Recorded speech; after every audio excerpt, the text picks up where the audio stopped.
Well, we're gonna get started here. This is another episode of A Couple of Nothings. We're starting with Mr. Johnny Pryor here and his choice of Fat Man in the Bathtub from the Waiting from Columbus album. I'm Taylor. I'm John. And we're very excited to have you with us today. This is our first time meeting Mr. Johnny here. Mr. Pryor, I'm not sure what you'd like me to call you. But we're very, very excited to have you on. You're going to be our second guest. Actually, technically third. We have my sister on our roadcast in Iceland. Haven't gotten that video quite posted yet, but we're very excited to have you here. We're in John's house in Waynesboro, Mississippi. It's obviously a little bit of a change of scenery from our normal in-studio, but we're very, very excited to be here today. All right. Well, I heard you guys talking about a few things over here before while I was getting the waters. Do you want to open up with the Bilderberg connection? It seems like a deep end to jump into, but well, we can start out with it if you want to. I'm absolutely intrigued. So before we got started, you said that there was a Stringford, Mississippi connection with Bilderberg and Davos? Yes. Okay, so let's hear about that. So my grandfather, his place is, I don't know, a couple of miles down the road here. 4 or 5. 4 or 5, at the center of Stringford. Yeah. And I spent a lot of summers there. And one of the people who goes to Bilderberg and Davos every year is my brother, who's vice president, one of the executive vice presidents of Chevron. So there are a lot of people who think that Bilderberg and Davos are this very well-connected but isolated community. Right. But there's actually, it's not an unapproachable group of people. I mean, come on, if you got somebody from Stringford who's And now you guys are going to have to fill me in. I don't know what Bilderberg or Davos are, so you guys are going to have to fill me in on what this is. So if I understand it correctly, it's mostly a group of industry leaders who get together and discuss industry concerns. And is it financial industry leaders? Well, it is leaders. Mm-hmm. So it's sometimes they have people like J-Lo. Okay. Or other people, not at Davos. Davos is financial, but Bilderberg, they just try to put together some of the leading thinkers, key opinion leaders in the world, and get them all together and do yoga and other stuff. So is this one of those like secret cult things that we were talking about with my I feel like grandparents? that's the way a lot of people see it. It is. Okay. What were some of those other ones that we were talking about where they all meet in the woods, and what was that one? You're talking about Skull Society. Yeah, so it is kind of the San Francisco group that I can't remember the name Yeah, of. so this is kind of maybe a little bit more hush-hush, don't always know who's in it kind of thing. Well, different people tend to get invited. Some of them get invited routinely every time until they move out of vogue or whatever. But it's just some of the movers and shakers in the world. Well, that seems like it should be a good thing that the people with influence or the leaders of the world are getting together to sort of talk about things and flesh things out. But a lot of people would see that and think Illuminati. Really skeptical. They think Illuminati. Yeah. Right. Yeah. Exactly. So one of the things that I have done in my post-interventional neuroradiology and endovascular neurosurgery career is I wrote science fiction for a while, and I also wrote historical fantasy and some other things. So one of the threads of stories that I've written, like 1,000 stories. I haven't finished or published any of them, but one of them is this kind of Illuminati-esque. Does it have any like stories your brothers told you? Any like loose connections? No, my brother, I don't think he really works for Chevron. I think he's really in the CIA. So he doesn't. He just says he works for Chevron. Yeah. And they're nice enough to put a picture of him on their site. as a cover story. Yeah. But I, Interesting. And what gives you that feeling? Just the secret meetings and things like that? the pictures of him with Putin and stuff like that. Wow. Yeah, that would definitely give me that impression too. Then if I saw my own family member with about Vladimir Putin, yeah, definitely, he's got some pretty high up connections. Then. Yeah. So has he ever told you any of those stories from the Davos or anything like that? No, can't do it. Well, I've never. Oh, you've never asked asked him. Hey, If you want to hang out with famous people, if they want to tell you something, you listen. Right. If they. Yeah, you can't pry too much. And Yeah. Then, It's just not. That makes a lot of sense. So you said you've written like 1,000 science fiction stories? Probably something like that. What kind of aspect of science fiction are you more like space odyssey, or do they just kind of range from all over the place?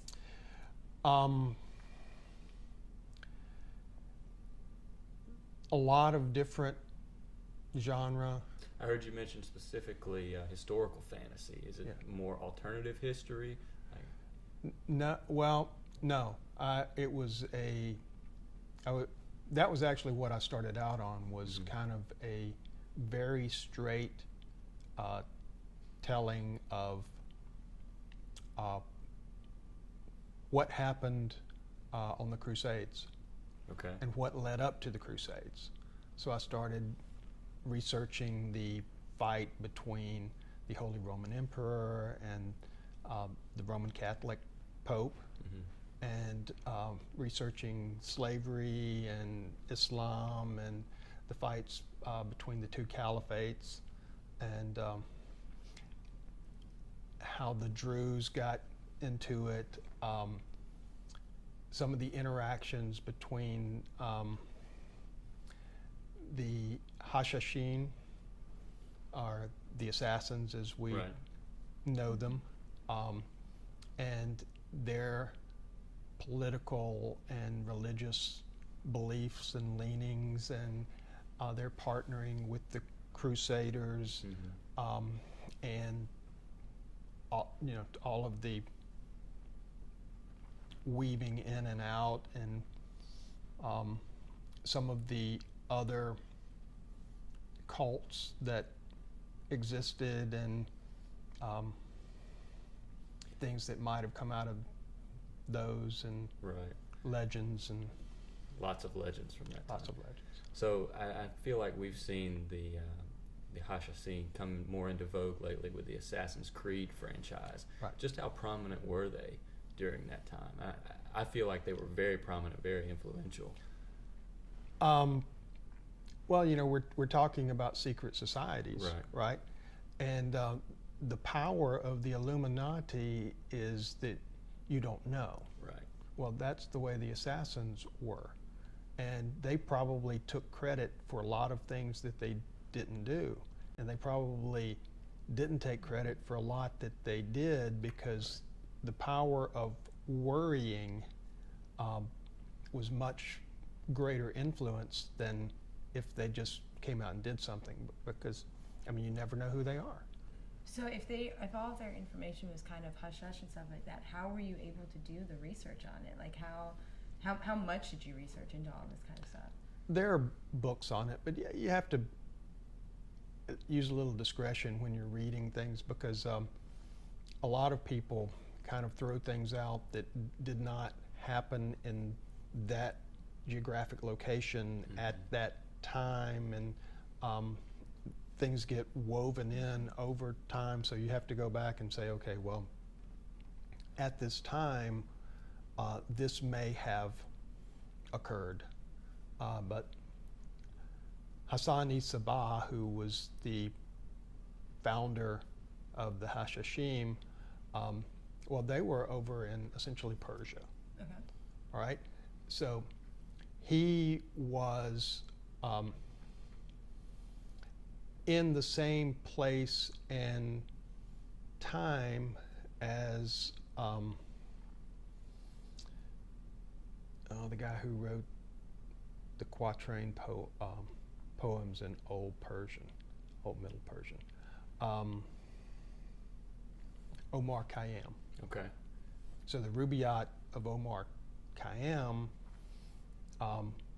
which was considered to be heretical from the Islamic perspective, but there's some Sufi crossover, and that's where you start seeing this kind of the philosophical religious basis that goes beyond the tenets of the Orthodox religion.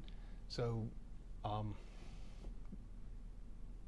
there's a rumor that they were very close friends.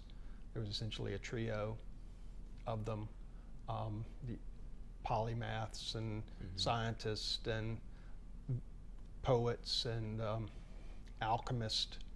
I mean, that all of them were all of this. Right. So that's how they knew about hashish and the other, how to assassinate people. Right. And I assume that all of this wealth of knowledge and associations come out of a time when most people consider Europe to be in the Dark Ages, or what we call the Dark Ages, when Islam was actually flourishing. And that probably laid the groundwork for a lot of these associations. And well, what we don't really consider is the Jews. And the Jews, there's a group called the Radhanite Jews who, I mean, you can call them smugglers, traders, whatever you want to call them. But from Siberia to China to the jungles of Africa to the Rus, the Russians, Scandinavia, and their influence probably extended to Iceland and Greenland. wow. It extended to England. Right. The church knew about Iceland and they knew about Greenland from the year 1000. They were receiving tithes from Vineland that's recorded. So when Vineland was all the way, in Canada. Right. That's Newfoundland now, Yeah. Yeah. So when you've got Christopher Columbus, who is essentially coming from the Vatican, he knows that he's not going off the edge because he knows. That was something interesting. So we just came back from our trip from Iceland, but when we were over there, we had somebody explaining to us that the Vikings always knew that the earth wasn't flat because they had sailed, but they just weren't publicizing it as much because they were there to find a new home. They weren't there to spread the word of Christ, or they weren't sent by the government. They were there to find a home, and they didn't want hordes of other people coming. And so like Christopher Columbus knew, they knew that there was stuff out there, but it just wasn't as publicized when the Vikings went out and explored. But Sigurd, who was king of Norway, he had gone to Ireland and he was supposed to marry the High King of Ireland. Oh, let me throw this in. You know what the name of the High Kings of Ireland was? No. My guess would be Highlanders, but that's not right, is it? Cooley. Really? Wow. So we're right by Strangford Cooley Road. Right. That's pretty geologically Yeah. accurate over here. So anyway, he wound up, as a side note, just going on the First Crusade. So we don't usually think of the Norwegians as being on the First Crusade, but they were. So what they came up with is Iceland is a stupid name to name a place that really doesn't have that much ice on it. Yeah. So when they got to Greenland, which is Ice. basically a glacier, Yeah. they named it Greenland to attract more Wow. people. A publicity stunt. Publicity stunt. Yeah. Interesting. It's marketing. Yeah. Right. Interesting. Wow. When we were over there, we were looking up some stuff about how far the Vikings really got, and about Vinland and stuff, and how it seems like they've fairly recently just discovered that on Newfoundland, like back in the 60s maybe. So that was really interesting to see that they really did make it all the way to Canada practically. It was incredible. Well, Minnesota has some writings, but Really? in a previous life, I looked into some of this stuff. I was at Children's Hospital in St. Louis, and I had some time, and there was a book there that talked about some of the ancient findings. And this, There's a guy who sailed a boat made of reeds from Africa, from the Middle East essentially, to Brazil, and just to prove that it Thor Heyerdahl, and then he sailed a Polynesian boat all the way across the Pacific. This was in the 60s and 70s. Okay. So I always found that fascinating. I think he started out with a Nar, a Viking longship. But anyway, so they found cuneiform writings, or writings from the Phoenician traders, that when you look at the acrostic, you look at the first letter, it spells out Hebrew words, just like you see in the Psalms. Right. So, yes, that is fascinating that you find these things in Nashville, or you find Viking stone carvings in Minnesota. I mean, it's just. It doesn't fit, and that's what makes it really fascinating. Well, it does fit, but it doesn't fit our narrow interpretation of what what it's got to be. Right. It doesn't ain't follow got, what you're taught in the history books. Right. It ain't got to be that. No. And we think of slaves, we think, oh, they're black. No, it was not. In Roman times and in the Muslim areas, your first son carried your name. Your first daughter, you married her as well as you could. Your second son, he got castrated and became a slave. Wow.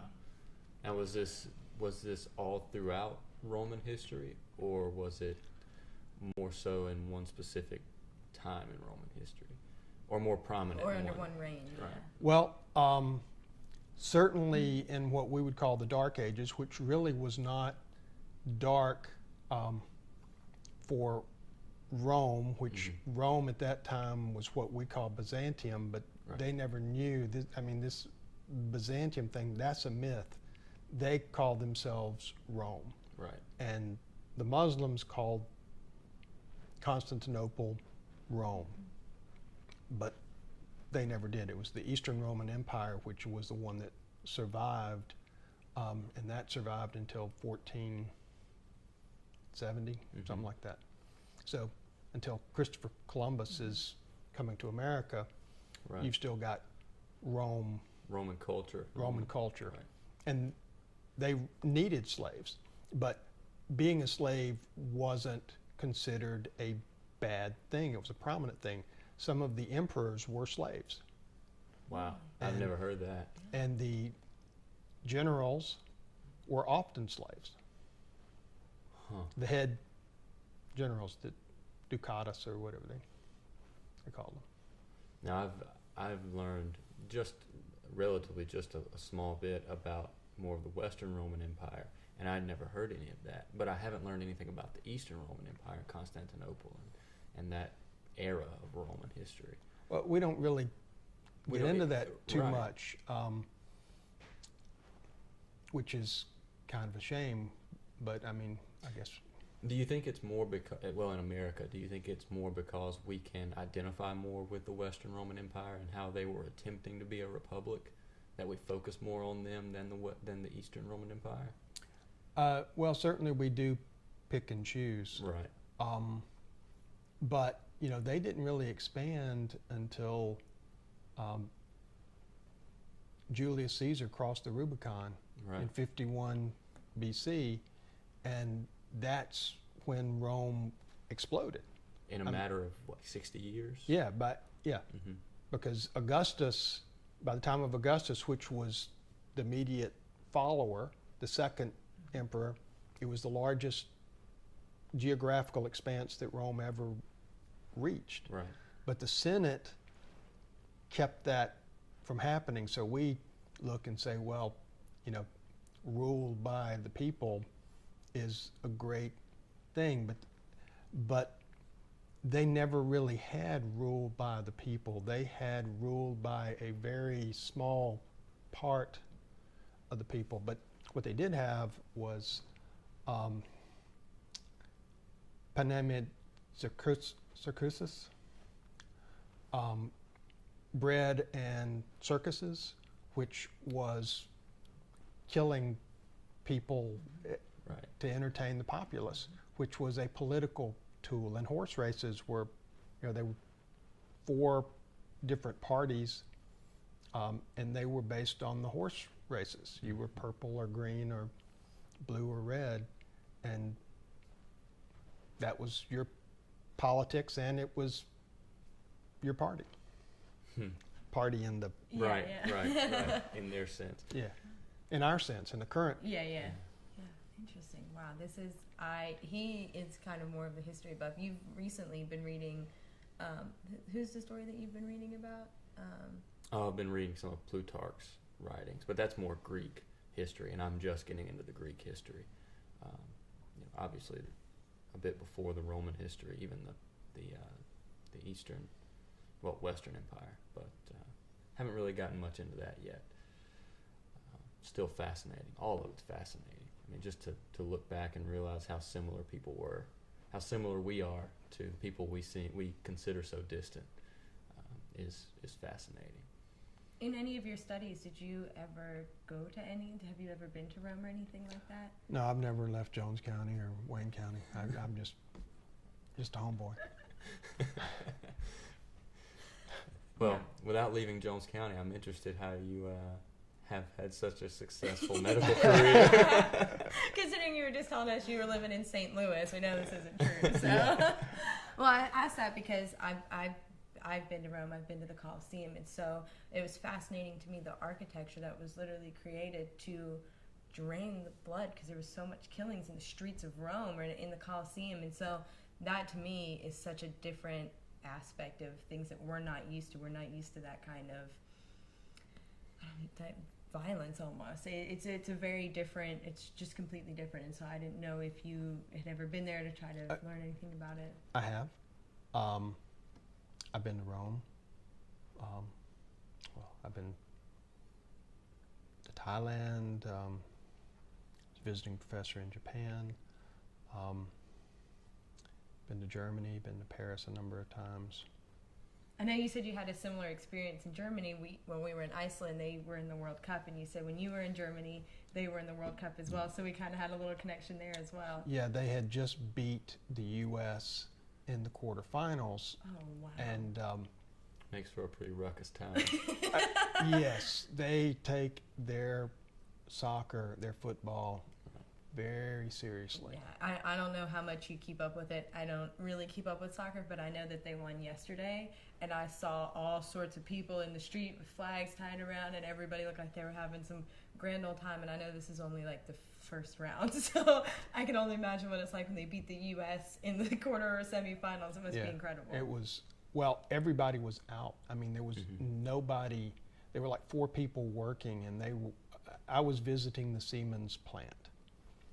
So I was on a factory tour. What exactly is the Siemens plant? Well, that particular one is the one that makes fluoro equipment, X-ray equipment for doing live procedures. They also made CT scanners. Okay. But it was more the neuro unit. So they did a lot of the high-end equipment. Right. And I had just come from a factory site, and where we used some of the equipment that they were thinking about maybe making. So we had a combo CT scan with the fluoro unit that was difficult to get from one to the other, and we found out that you make more money if you just do the CT scans, which that's a big deal. When I got to Massachusetts General Hospital, we had an MR with a fluoro unit, which MR is a big magnet, which makes you bring anything metal into some place that's a big magnet, and it gets sucked into it. which that kind of, since all of the things we use are metal for the most part, that makes things a little difficult. The other thing is if you take a wire and you make some loops in it and you put it in somebody's head, well, essentially that's an antenna. So the antenna like that you might know about, we call them microwave ovens. So when you put a wire and you make these loops in it, you essentially put a cooking coil in somebody's head, which is not necessarily a good thing. I definitely know one of those. So, yeah, y'all talked about engineering before on your show. You know, there's a limit where a great idea and an engineering marvel can slip over into something that was a really horrible idea, but because of you live in a silo, you can't put two and two together. Right. So that unit was supposed to be for stroke, because you put them on the MR, you see that they've got a stroke, then you don't have to move them someplace else. You just immediately go in and start working on getting the clot out. And that's a little hard when, you know, you've got to be a significant way away from the magnet. And in places like New York or Boston, it's not like we sit in here and there's more room in the den here than there was in any of my operating rooms. So space is a premium there. That's difficult when you have to have someone so far away from an MR. Yes, and when you're trying to move people onto the table and off the table and get them around the equipment in and out of the room, and you're trying to do it in a hurry and that kind of stuff, all of these spatial limitations, it requires some intriguing engineering choices. Right. Well, I'm glad the conversation has kind of gone to this, because this is why we wanted to talk to you, was a little bit about your career. We've heard from multiple people that you're extremely fascinating, intelligent. You've done lots and lots in your field. And I was telling you, John and I started to watch a couple of YouTube videos to try to take a crash course, but we'd love to know more about what exactly it was that you did. So you said you worked a little bit with the gamma knife, and so you were what kind of neurosurgeon? Well, I was the director of interventional neuroradiology and endovascular neurosurgery, which basically I played video games on 4 screens at one time. Stick somebody in the leg, the artery in their leg, and push things about 6 feet away into their head, and you've got to be within a couple of millimeters, and all you can do is turn your hand to the right, turn your hand to the left, push forward, pull back. That's all the control you have. Technically using a catheter, right? Right. Using catheters and wires, and going up, and initially we squirted in crazy glue, and then we came up with some other things that are far less exciting. Crazy glue is always exciting, no matter what you're using it for. Well, you know, when you glue your fingers together, well, you can glue catheters into people's heads. And when you're doing things on premature babies, and you glue the catheter in their head, and you jerk on it and it doesn't come out, and well, what do you do? Right. Well, you cut it off and you shoot it back up in there. So it hangs out in their aorta, in their leg, for the rest of their life, gets walled off. But, you know, that never had any problems from that. Right. And that sounds like getting into the problem area with like an MR. If you do have to cut something like that off, then they have to be aware of that when they're, you know, later in life maybe have to go to an MR or any sort of magnetic. Well, that wouldn't be an issue because that's plastic. Okay.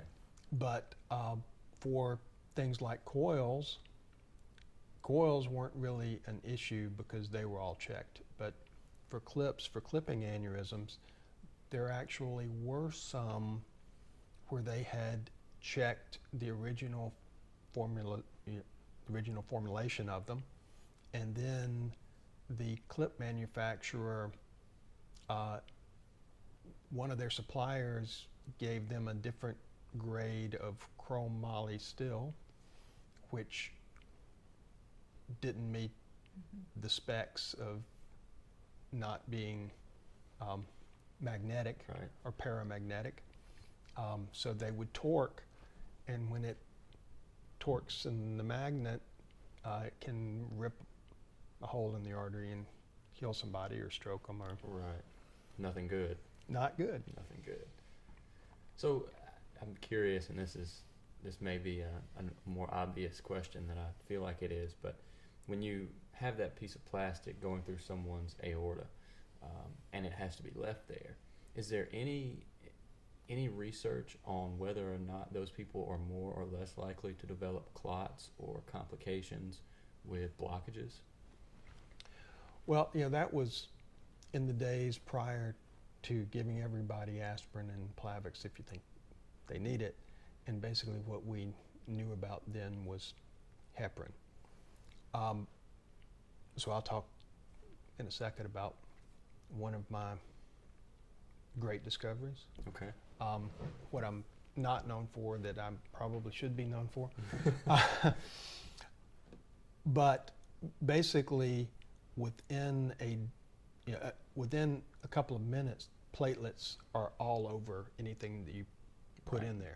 You pull it out sometimes and it's got this white slimy coating on it, and that's just the platelets that are aggregated to it. And you think, well, that's a bad thing because you're going to start a clot. But what it does, that allows it to stick to the endothelium and then become walled off. So that's just the first part of this natural process to integrate that into the body.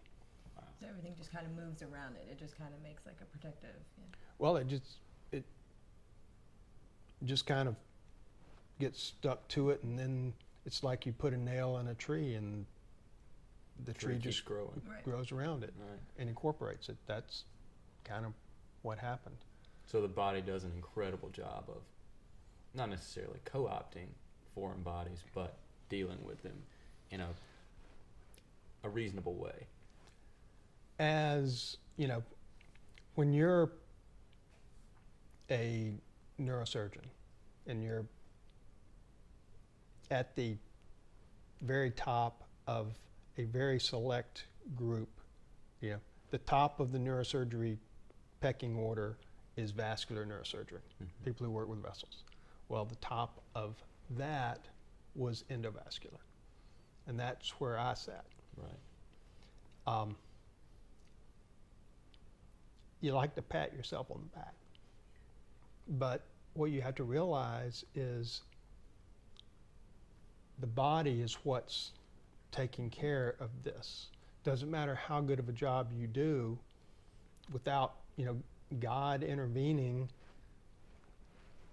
you're not going to be successful, because you put the coils in the aneurysm, clot forms in there. Well, what does the body do with clot? When you get a bruise, what happens to it? It gets broken down, right? Well, that's what happens inside that clot that's keeping the blood from going in and filling that aneurysm. So unless it heals over, unless a scar forms at the bottom, it just gets eaten up. Right. And then you're back to having blood going in, and 72 times a second on average, it's trying to pop the balloon. So that's one thing I noticed when I was looking into some of the videos, was there was a heavy distinction made between self-caring patients and non-self-caring patients, and it seemed to be really a determining factor of whether or not some patients were selected for certain surgeries, because they made it seem like, if you weren't a self-caring patient, you didn't have a chance anyway with some of these surgeries.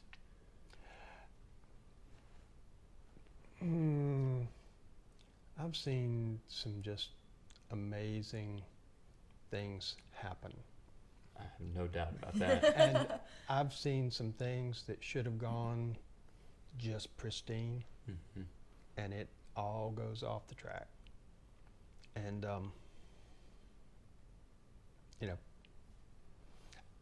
I've put microcatheters places that they're not supposed to be. I've exited vessels and gone out into the area around the brain and successfully pulled back in and not killed the patient, who is anticoagulated at the time. They can't form clot. Right. I've seen a lot of things that should have been catastrophic happen that turned out to be okay or even helpful. And I've seen some things that should have been smooth as silk that just went Right. south.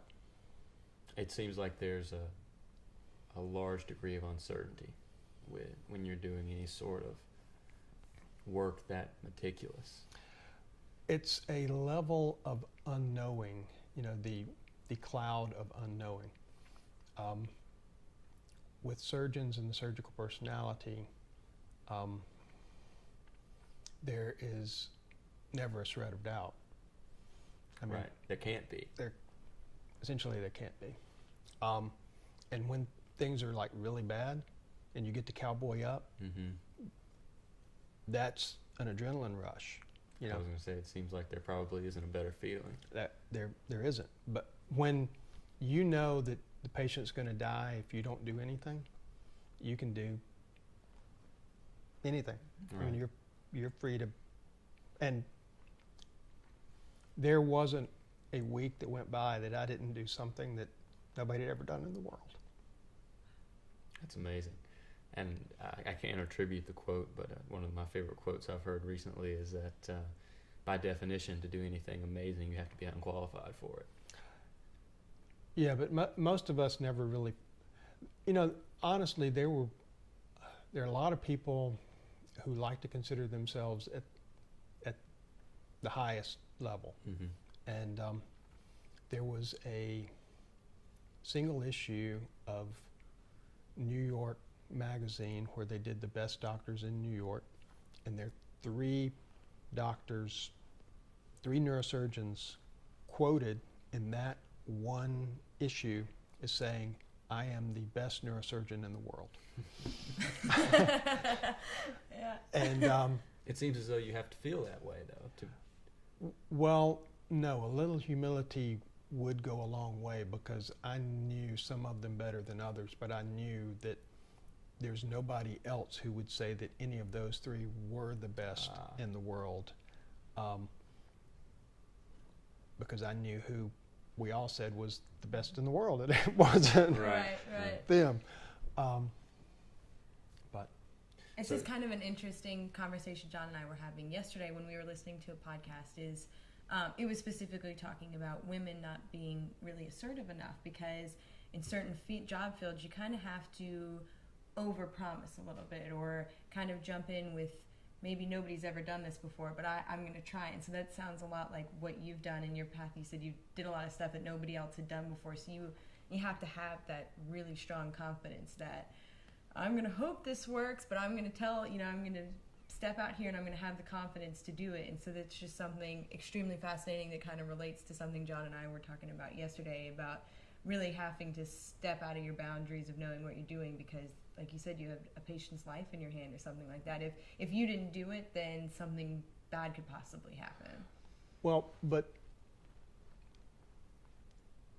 I had enough confidence that I knew I didn't have to treat the picture. I wasn't trying to make the picture look good. Mm-hmm. So when things started to go bad, I had enough confidence to say, wait a second, this is not going well. And I would tell people beforehand, you're not going to hear from me. I'm not going to tell you that in an hour I'm going to tell you how things are going, because I'm going to be busy. But what I will tell you is that if I decide to stop, we're stopping. Because I would rather explain to you that I didn't finish, and we're going to have to try again, rather than to explain to your family Right. what happened to you. That's a very noble way to behave in such a field, I feel like. So let's let's back up a little bit. And you said you were going to talk about one of the things that you feel like you should be known for, but you may not be as recognized for. Well, you know, I was in academia, and we all think that academics are noble, and you know, things like money and fame and that kind of thing don't really apply to somebody who's at Harvard, right? Well, they don't pay you well, so the money doesn't particularly apply. But the fight for fame does. So there was a patient that we did a coiling, we coiled her aneurysm, and she began to have strokes. So we gave her heparin and it got worse, and we gave her heparin and it got worse. So we're doing what we know is supposed to be the best thing, and something is not working right. And so one of my fellows, who's a Canadian guy who was just a diagnostic fellow, he wasn't even going to do this for a career, said, you know, maybe this is HIT, heparin-induced thrombocytopenia 2, which the heparin binds to the platelets and causes the platelets to stick together. And it occurs in a fair number of the population, but it requires heparin to be introduced twice within a 3-month period. So the way you treat it is you take away the heparin and it stops. So we're like, So we did it, and it worked, and I thought, well, you know, maybe this is bigger than just this one patient, and nobody knew that. So one of my fellows, I asked one of my fellows to look at it, so he went back and looked at everybody and looked at their platelets and what happened around the time, and about 20% of people had enough of a drop to meet the criteria for HIT2. Mm-hmm. So that means that 20% of people who get vascular procedures, whether it's in the head or someplace else, they have this problem. So it was actually a huge population. I mean, cardiac, you know, vascular surgery patients, leg, head, carotid endarterectomy, which was the biggest volume operation performed, period. Yeah. So anyway, that was. But so what came out of that discovery that this large population was having essentially the opposite reaction to heparin? Well, we started migrating to aspirin and Plavix, and that was the first thing that was the second thing that I did that changed the paradigm for how patients were treated. So what was the first one? When I was a resident in neurosurgery in St. Louis, people with aneurysms basically got clipped because endovascular was just becoming available. And then about 10% of people died from cerebral vasospasm. Basically, you get a cramp in the artery because of the blood around the blood vessels. You get this messaging pathway inside the artery, and it just causes it to squeeze down, and that leads to strokes, which killed them. Okay. So the thing that we had to treat that was a medicine called Papaverine, which dilates all the vessels, the arteries and the veins. And for some reason, 25% of people or so who got Papaverine would not do well, and nobody knew why. So I started putting intracranial pressure monitors in all of these patients before we would send them down to get the procedure done. And lo and behold, if their pressure was 12 or above, and normal is up to 20, but most of us are down in the 4 to 8 range. So if your brain's a little tight, you're going to hit 20 when you get Papaverine. If it's below that, you're going to be okay. So all of these seizures and neurological declines that were associated with it. Now we had a reason for it. And there was a clinical trial for nifedipine, which is a L-type calcium channel blocker that dilates the blood vessels, that had failed in its clinical trial intravenously because of renal failure. But there were some advances in ICU treatment in the interim, and I said, well, why don't we just inject this in the head, in the arteries directly, and see what happens? Well, I'll tell you why I came to that point. There was a 1-year-old child who had a pseudoaneurysm. He was having a ventriculostomy, or a endoscopic third ventriculostomy. And when they poked the hole through the membrane, they perforated the top of the basilar artery. They ripped it off.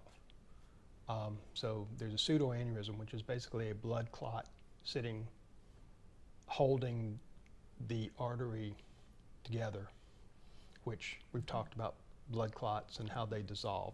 So over a period of about 3 to 8 days, they tend to dissolve. And so we're trying to treat this baby's basilar artery.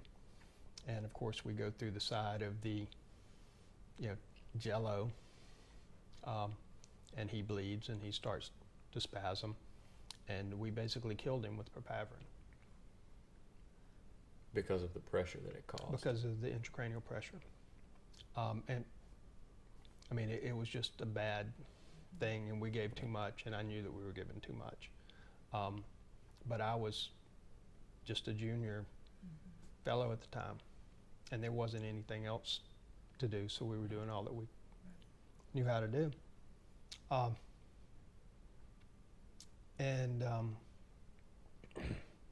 Then I moved to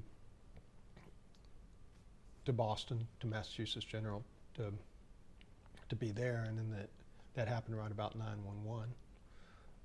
So I moved from New York to Boston right at the time of 9/11, and I didn't have my medical license, so I got to sit around in my office and get yelled at for a while. And so I thought, okay, well, we've got some nicardipine that we can order up from the pharmacy, and we can have it sit on the shelf here, and if anything happens, we'll try that. And so my license came as I was supposed to be in Los Angeles training to use this injectable plastic thing, which was the next thing I became famous for. But and probably, I mean, that's like what I was really known for. But anyway, so I started injecting this nicardipine, and we're of course putting in intracranial pressure monitors and measuring, and nobody's intracranial pressure went up. And this also saves neurons, because I had worked on neuronal salvage, doing research. So I knew that this would be a much better drug, and it turned out that it was, and we found some other things that also worked. But we did perfusion CT scans and proved that this was the first treatment that actually documented improved cerebral perfusion after treatment compared to the scans before treatment. So then there's a guy named Dr. Rocco Armanda, who was at Bethesda. He was an Army doctor who had been in the first Iraq war in Kuwait. And he told me one day, we started using your nicardipine for treating these people with improvised explosive device injury to their head, and we're saving a lot of people and saving a lot of function. Because up until that time, I mean, we knew that the most common cause of subarachnoid hemorrhage was trauma. But we would all say, it's trauma, we don't have to consider that. But it turns out that with severe trauma, you can actually start having strokes because from the same pathology, and that this worked. So, anyway. So when you were injecting, if I understand correctly, you said you were injecting the nicardipine. What caused the decline, if there was one, in the probability for renal failure? Was it just because it was a site injection? Well, one, we were directly injecting it into the artery, and two, they had improved the ICU treatment. Okay. So we had other things that we could use. You could give them pressors to pump up their blood pressure. Right. To sort of combat the to negative. combat that. But we didn't really want to give them so much that they have to give them pressors, because then we're working against ourselves. You know, you're giving things to make the arteries constrict while you're trying to dilate them. Right. And we even injected it into the ventricle, you know, through the ventriculostomies on a couple of patients, and that seemed to work too. But then you start having pharmacy tell you, you know, they came to us and said, "Where's your proof?" And okay, this is the first time anybody's ever done this. There is no proof. Well, you've got to be collecting the data. Well, we are collecting the data. Well, we can't let you have it unless you've got data. And you know, this is Sort Friday afternoon. Yeah, this is Friday afternoon, and they're sitting there yelling at me, and I look up and we've got a stock on the shelf. So they're telling me that they're not going to give it to me, and I'm looking there and I'm thinking, okay, I've got enough for the weekend anyway. So thank you. Yeah, very I don't need much. your help anymore. Yeah. Thank you. So, did you ever have any patients that did not want to try any experimental, were like, no, I don't want to, or did you tell your patients that this is something that, you know, we're not fully approved for, this is kind of an experimental drug kind of yeah, thing? we always, okay, so there's this thing in medicine called informed consent. Most lay people don't realize that informed consent does not exist.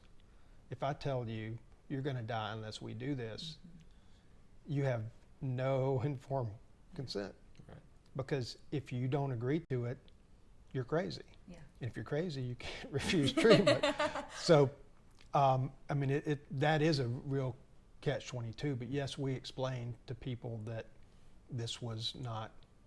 It's an off-label use of an approved medication. Right. I mean, it wasn't like we were doing something that had never been used before, or something that had never been used for what we were using it for before. It just had not been used in that way. just using it in an innovative way. Right. I'm assuming most of your patients were kind of this is the last option, kind of like this is you really maybe only have this, or there's nothing else we can do to help you. You kind of had. Well, we were considered a hospital of last resort, so it's okay for you to die at Mass General, because if you'd gone any place else, you wouldn't have a chance. But if you come to us, you might have a chance. The whole "we might kill you" aspect of it was not, was cleverly not in our marketing plan. But I understand that. Yeah, I don't think I'd want a hospital that's like, all right, this is your last option. Yeah. On the big billboard outside. So that being said, were a majority or even a minority of your patients VIPs? And I know you probably can't. I know you can't name any names or anything, but and I'm not asking you to. But I assume that a hospital with such high regard would have some VIPs come through. so I can't tell you about the time I met Montel. You absolutely can. Yeah, I was on the Montel Williams show Really? on Sweeps Week because he had a nosebleed. And the reason I can tell you this is because, when he came in, the Bulls were playing the Knicks for the championship. It was the year that the Knicks came in number 2. But anyway, Montel comes in on a Sunday night, and his bodyguard, this huge black guy, I mean just completely jacked, was my cousin. He's a Pryor. So, I mean, we're like bonding. But then we took him in and embolized his nose because he was having the nosebleed. Every time he would start to film the show, he would start to bleed. And they tried cauterizing, and none of that worked. So after several attempts at that, he came in and we put balloons up his nose, and he felt like he was going to die, which happens when you put pressure inside the nose. It actually causes a change in your breathing, how your lungs exchange oxygen and carbon dioxide, so it makes you anxious. Understandably so. Yes, and it hurts a bit. But anyway, so we embolized him, and he's like, okay, thank you, keep this all hush-hush. And so we didn't say anything, and then the New York Daily News came out and said, Montel has been snorting coke, and that's why he's having this issue, which was not the case, because if you're going to go do an operation on somebody's nose, you put cocaine up there to stop the blood flow. So it's not just a local anesthetic, it actually causes, it's a severe vasoconstrictor, one of the best ones. So that's why people rot their septum. Right. But if you snort coke, you rot your septum because you get avascular necrosis. So it would have been the opposite of so anyway, at that point, that was such a PR hit that he's like, okay, would one of you be willing to say something? And I was low man on the totem pole, so I'm like, okay, I'll do it, because nobody else wanted to touch it. So I went on the show in Sweeps Week and got to go in and help them make the graphics, and we were taken down in a limo, and then I'm sure that was a very cool experience. It was. So the way they film it is they actually, if there are 2 commercials, they take 2 minutes. There's one commercial, which there's never one commercial, they take 1 minute, and they change around the number of chairs and that kind of thing. So, he had swallowed a lot of blood, and since he brought this up, I'll tell you the story. So after the procedure, we're waking him up, and he has just a full code brown. I mean, he pooped all over the table. I mean, it went everywhere. And blood makes it smell particularly rancid. So the nurse cleans him up. I don't have to be involved with any of that kind of stuff. So we're doing the show, and it's the first commercial break, and Montel gets up and he interacts with the audience. And so he's introducing the nurses who are in the first row, but they're not up on stage. And he says, and this is Jennifer Romano, who has seen parts of me that nobody but my mother has ever seen. So that's the backstory. At least he had a good sense of humor about it. He wasn't too embarrassed about it. That's pretty good. So then I got invited, my family and I got invited to his house for a party, for a barbecue. Wow. You went to Montel's house. I went to Oh my gosh. Met his family, swam in the pool with his kid. Holy cow. Met his wife, his in-laws. Wow. That's amazing. He obviously seems very appreciative of how you helped him and things like that. Yeah. Wow. Is there any way we can eventually find this Montel episode on YouTube or something? I have a VHS of it someplace. Oh, nice. Yeah. Awesome. And I was at a funeral last Sunday, and somebody said, I was in your dad's high school class, and I was watching Montel Williams, and I said to my husband, "Look at that. Do you know who that is?" And he looked and said, "Well, it's got to be a Pryor." So, I was at the Kennedy Awards honoring Peter, Paul, and Mary because Peter Yarrow's daughter was one of our patients, and they did a lot of fundraising for us. So I went to their house and met Peter, Paul, and Mary, and Peter's wife, who was an ex at that time, started hitting on me because her father had been a surgeon in Minnesota. So she had a connection with you, yeah. A connection, Right. Yeah. Oh, wow, that is absolutely incredible. So you said this was while you were living in New York, or That was when I was in New York. And you said earlier when you were getting your medical license, you were in LA, and that's when you had your thing that you were most famous for. What No. Oh.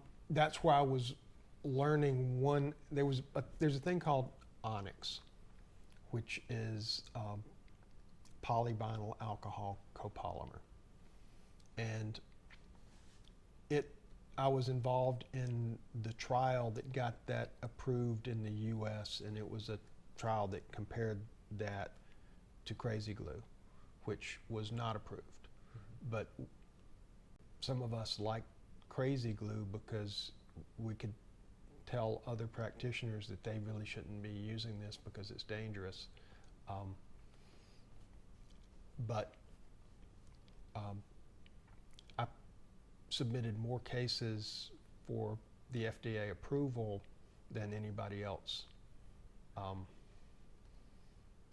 then they came and gave me a hard time. The FDA came and looked at our stuff, and I had to justify some things, and that turned into a bit of a tense fight, but we came out all right. So then there's a guy in France who was running a course where they were telling people how to inject ONYX. And so I was a chemistry major and a microbiology major when I was in college at USM, and they made me take physical chemistry, which was kind of the bane of my existence. I was the first undergraduate who was admitted to the Sigma Xi Research Honor fraternity, and the person who was the president my senior year, or when I was graduating, he was my academic advisor and my P-Chem teacher. So he stands up, presents my award. This is the first undergraduate ever admitted to Sigma Xi, and he will be graduating with a chemistry and microbiology degree if he somehow manages to pass my physical chemistry class in front of, the professor who I worked with and everybody else. So anyway, I guess I had a reputation as kind of a rebel. I would sometimes not attend class for weeks. That sounds familiar. Yeah. If you know, he always said it, I know the material. Do I have to go to class? If I can read the book, do I really have to sit in the lecture? Yeah. So a lot of people thought that I didn't take things very seriously. So what I figured out is if you know Fick's second law of diffusion, which I learned in physical chemistry, and the Bernoulli principle, which I learned in physical chemistry, then you can figure out how to make this ONYX precipitate where you want and you can sculpt it. Really? So, because you've got dimethyl sulfoxide, DMSO, which most people know for horses or whatever, but people used to rub it on their arthritis, and what it does, it goes right through your skin. Well, that is the solvent. The polyvinyl alcohol is dissolved in dimethyl sulfoxide, which it's bipolar, so it's like soap. So it has a polar end like water, and it has an aspect of it that's like oil. So it allows the two to mix, but it will also go through the blood vessels and go and make it to the lung to be excreted. But when it gets to a certain critical level, the plastic just falls out of the solution pretty quickly because it's not all of that soluble in it. But anyway, I figured out how you can, when you come to a vein and you can just sit there for a while and the blood flowing past it will carry away the solvent and make it skin over. So then that increases the pressure. So by Bernoulli's principle, you can make it go in a different direction that has less resistance to it. So then I started teaching people the principles that I had figured out, and so all of a sudden people began to have a lot greater success with something that they had previously found very difficult to use, and we started essentially curing all of the dural arteriovenous fistula, whereas before you could at best on some of the simple ones get about 50%. Wow. So I'm in San Diego at one of the big meetings, and we're presenting. I'm presenting our data and explaining that this works better than what we had used previously. And the head of neurosurgery at Columbia, one of the heavy hitters in neurosurgery, stands up and in front of God and everybody calls me a liar. Whoa. And says, "Are you telling me that you're better than my two guys?" Both of whom I knew and one of whom I'd tried to interview to be my partner. And I said, "No, I'm not saying that, but what I'm saying is if you follow these principles, you will have better outcomes," because a lot of people didn't go far enough, so it becomes a potato in the tailpipe situation where you block the outflow but you still got inflow. Right. So that results in kind of a pop goes the weasel Right. phenomenon, because you still got blood coming in but Nowhere it for can't it to go. Nope.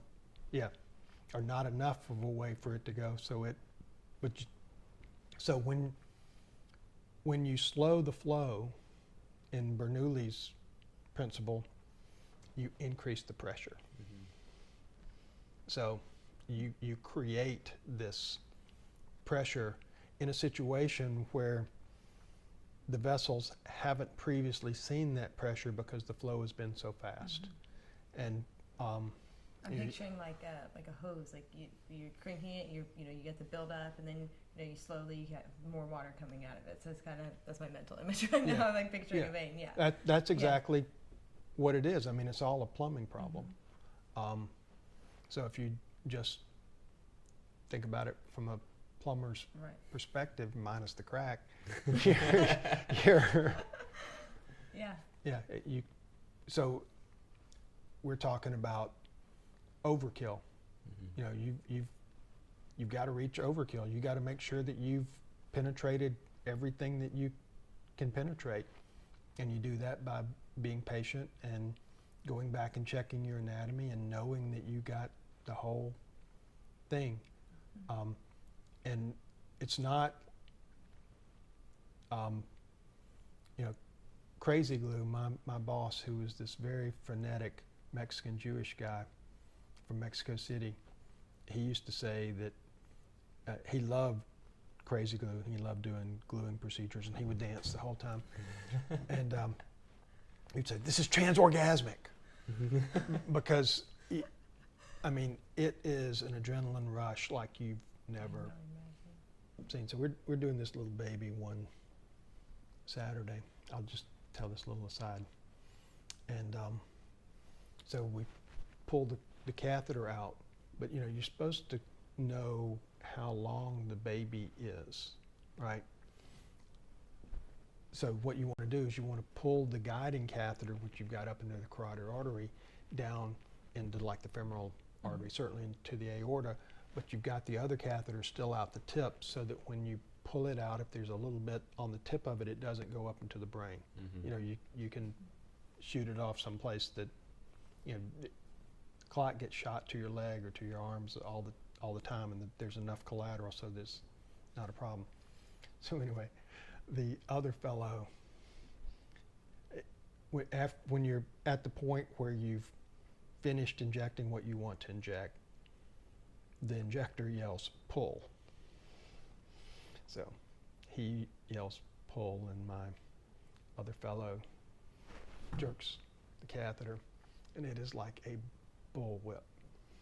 And he pulls it all the way out of the baby, and the guiding catheter and the microcatheter come out, flips it back, and it landed right on the eyelid of the boss. Oh, no. And stuck there. Oh, wow.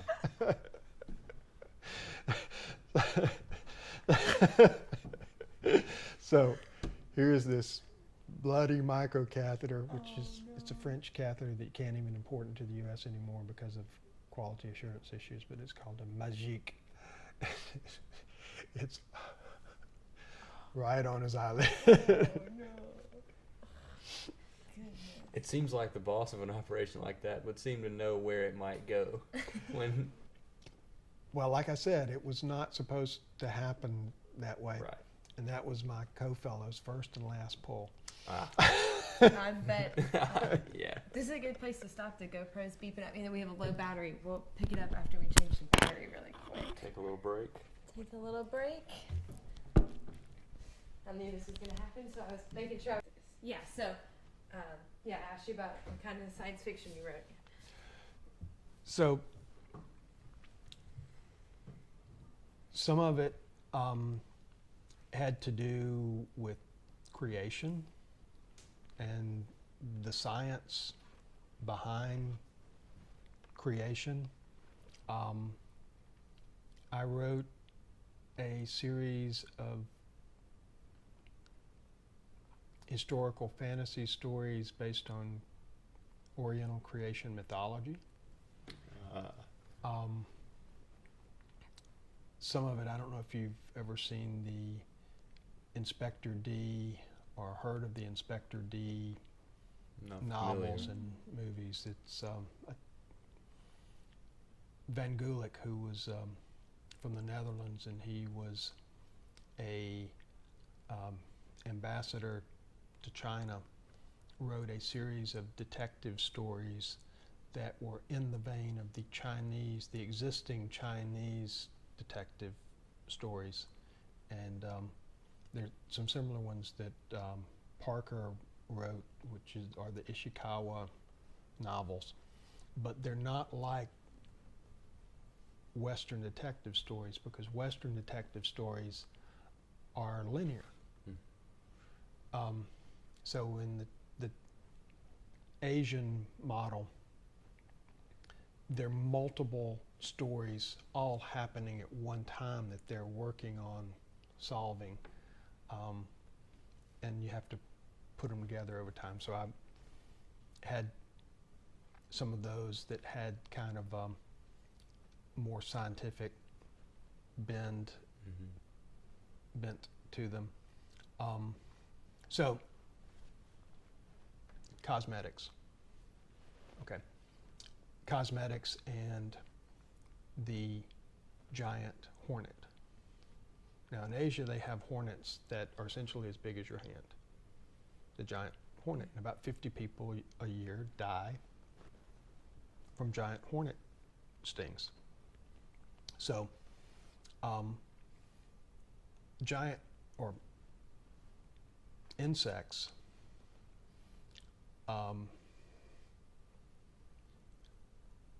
take the fly. The fly has about 4 neurons. So there's not a whole lot of thinking that goes on with a fly. Right. So it's all controlled by pheromones.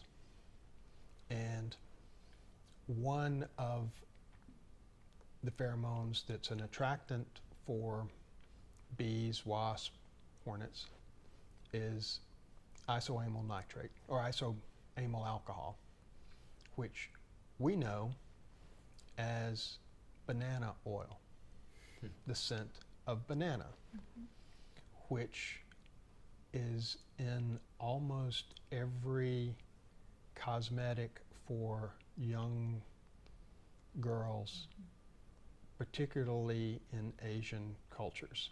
So here they are smearing the pheromone to attract giant hornets and going out and wondering why these things are attacking them. So there's a couple of other chemicals which are in the same, not in that chemical family, but they're in the same family together, which is cadaverine and that kind of stuff. And you can kind of figure out it comes from the breakdown of flesh and that kind of thing. Well, that is the attack trigger. So when you go and you smush a wasp, it tells every other wasp to attack. And if you still got it on you, it knows what to attack. It knows where to go. Right. So anyway, so that was the basis for one of the stories. But there's a novel, which is, I've got 325, 350 pages of it. I mean, it's essentially complete, but it's a trilogy, and I've only got about half of the second one. But there's a lot of biology in it. So the halatirs and how fruit flies fly, and how they mate, and some of the mating habits of mollusk and other things are in these different species that are involved in this kind of it's essentially like a Hitchhiker's Guide to the Universe, or some of the Heller novels. But I mean, it's a very irreverent take that's all scientifically, I mean, follows straight down. You know, we know about the XY genetic, well, there's also a WZ, and there's XO, and there's some other variant ways that different breeds, insects are different than mammals. And chickens, they have XO. So if you're XX, you're male. If you're XO, you're female. So there's just some different genetic strategies, and that comes into play. So then this 3D printer technology. So there's a story about using essentially 3D printer technology to create an environment in Boston. So you're essentially creating this sky dome out of 3D printer drones that have 3D printer technology. There's stealth technology. There's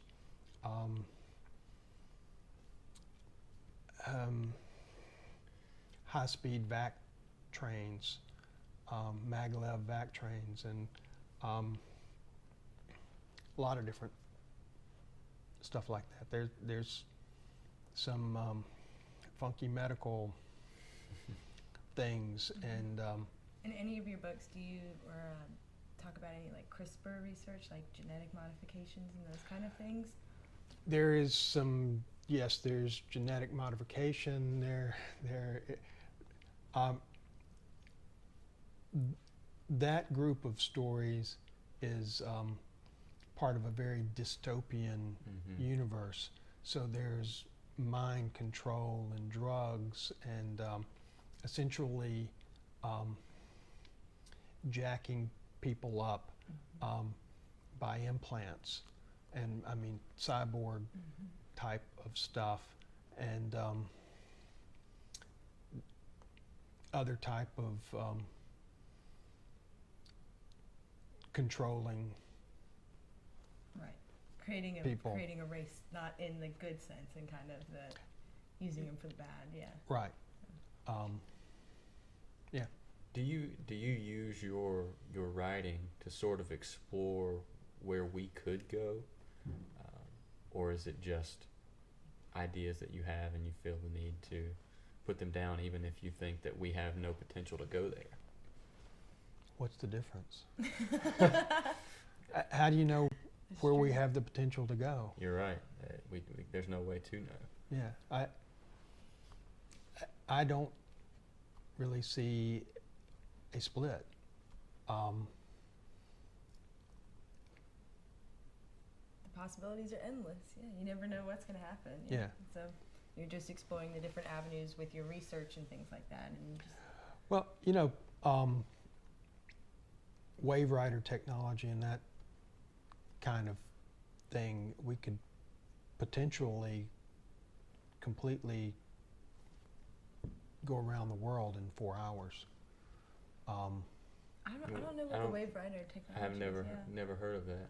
It's like these hyperspeed planes, so that you don't cause a sonic boom because, well, either you get slightly out of just the atmosphere. I mean, you're not out of the atmosphere, you're just in a very thin, or you can put a boom out in front that breaks up the wave in such a way that you're able to go faster than the speed of sound without creating a sonic boom.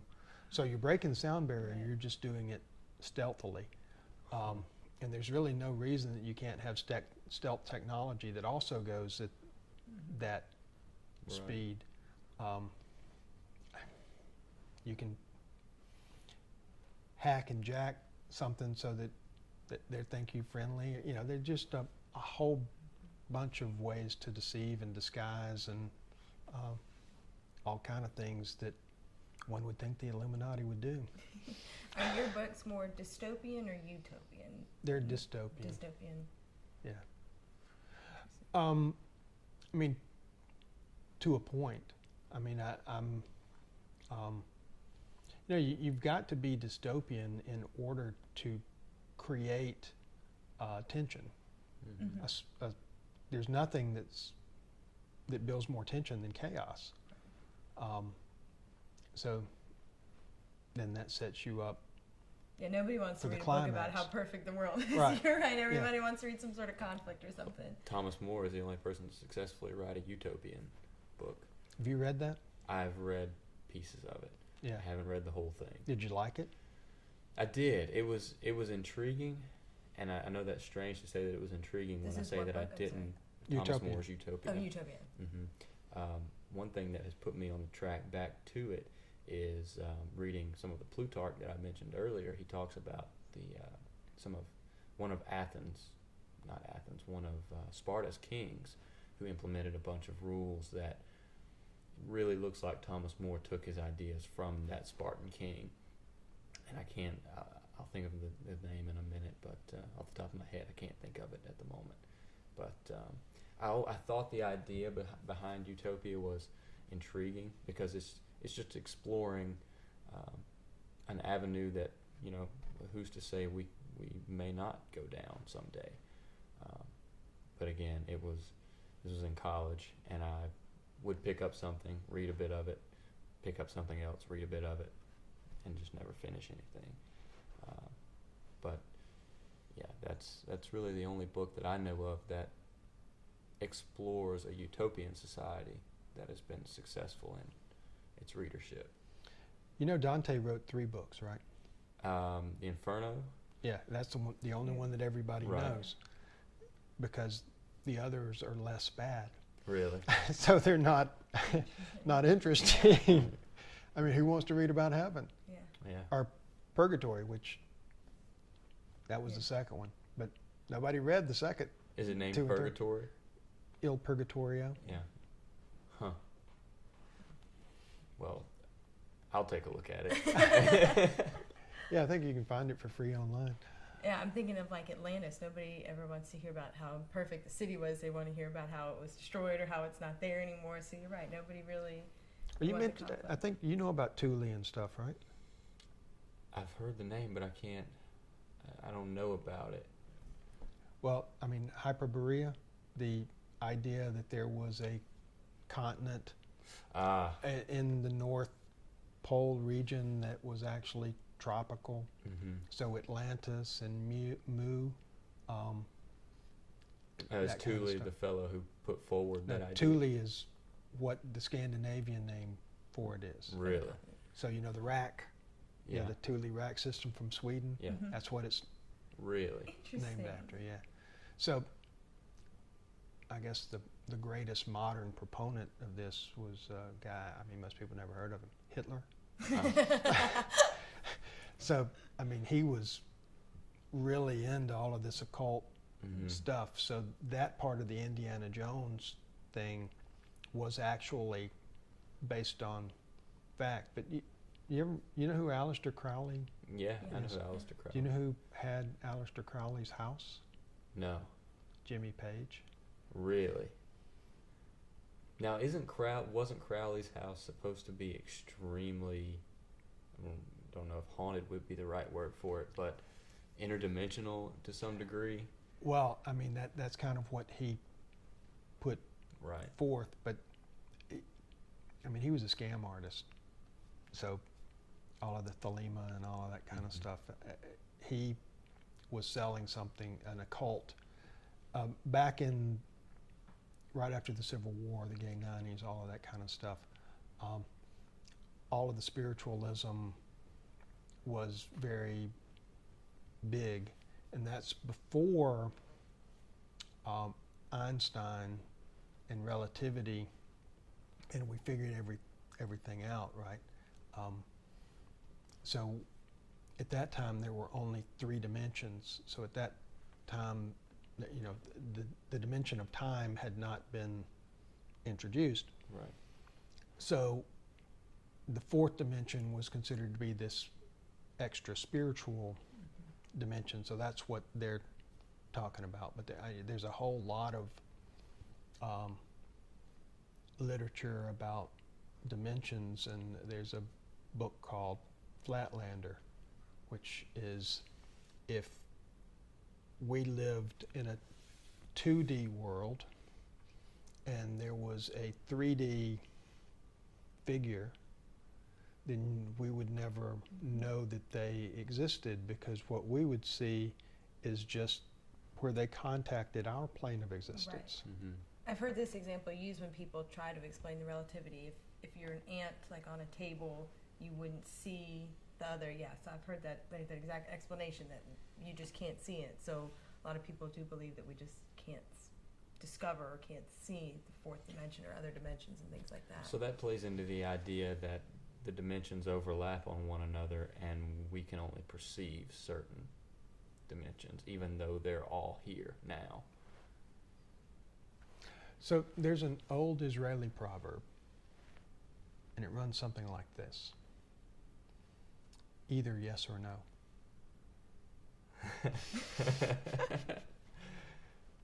So either that's true or it's not true. Right.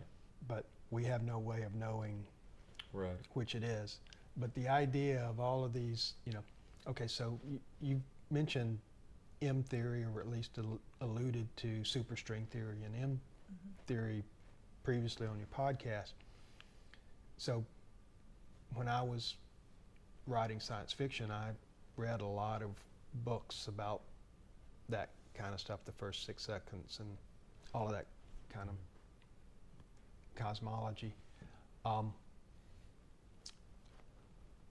But the idea of we have to have exactly 10 dimensions, or we have to have 26 dimensions exactly for the math to work out, and these others are tiny little dimensions that are tied up so small that we can't see them, or whatever. And by the way, you have to have a cyclotron that extends halfway to the sun and back, and it will be at least 100 years, probably 1,000 years before we will be able to come up with something to even test the hypothesis. Well, in 1975, the 1970s, there was a guy named Kuhn, K-U-H-N, who has completely changed science, and nobody knows anything about it. How did he do so? Well, he was a philosopher of science, and he came up with a concept called the paradigm shift. And what the paradigm shift is, if we all agree that something is true, that's all the proof that we need. So we can then say that is science. But that is not science. That has never been accepted science, not even from a philosophical, debatable standpoint since the days of Socrates. I mean, you have actually had to prove a point. So 500 years before Jesus Christ was born, there was a guy named Euclid, and he came up with this thing called Euclidean geometry. And for 2,500 years, that was the law. It was the basis of Western society and thinking. And then a guy came along named Einstein who said, no, this doesn't really exist in the real world. The shortest distance between 2 points is not necessarily a straight line. It can be a curve. And that blew us away. But we still have to use the scientific method because that's the best way that we have. So everybody getting together and agreeing that this is the answer without any proof, that then leads to a tremendous insertion of bias. And when you get back to the laws of logical argument, injecting fallacy into an argument negates your conclusion. Derails the argument. It has no basis in fact. And so when we talk about global warming, and y'all have mentioned that before, that's where we are. You have all of these people who are saying, well, it's proved. No, it's not proved. It's never been tested, and it's the problem with it is the models don't work. And when a model doesn't work, if you're following the scientific method, you have to completely throw that model out and begin building from the ground. And they never do that. They just put a tweak into it. So my argument, I'm not anti-science. I am pro-science. But science has to follow a specific logical argument. So you're pro-science, not pro what path you want the science to lead you down. Yeah. Not the insertion of bias. You have to, you can't say your argument's too stupid for me to listen to it, because you have to chase down every potential answer, even or especially the ones that you think cannot possibly be the answer, because that's more than likely the answer is going to be something that we have not thought of. That's hard work. If you don't run through every possibility, you're never going to find the truth. Right. You certainly won't know that it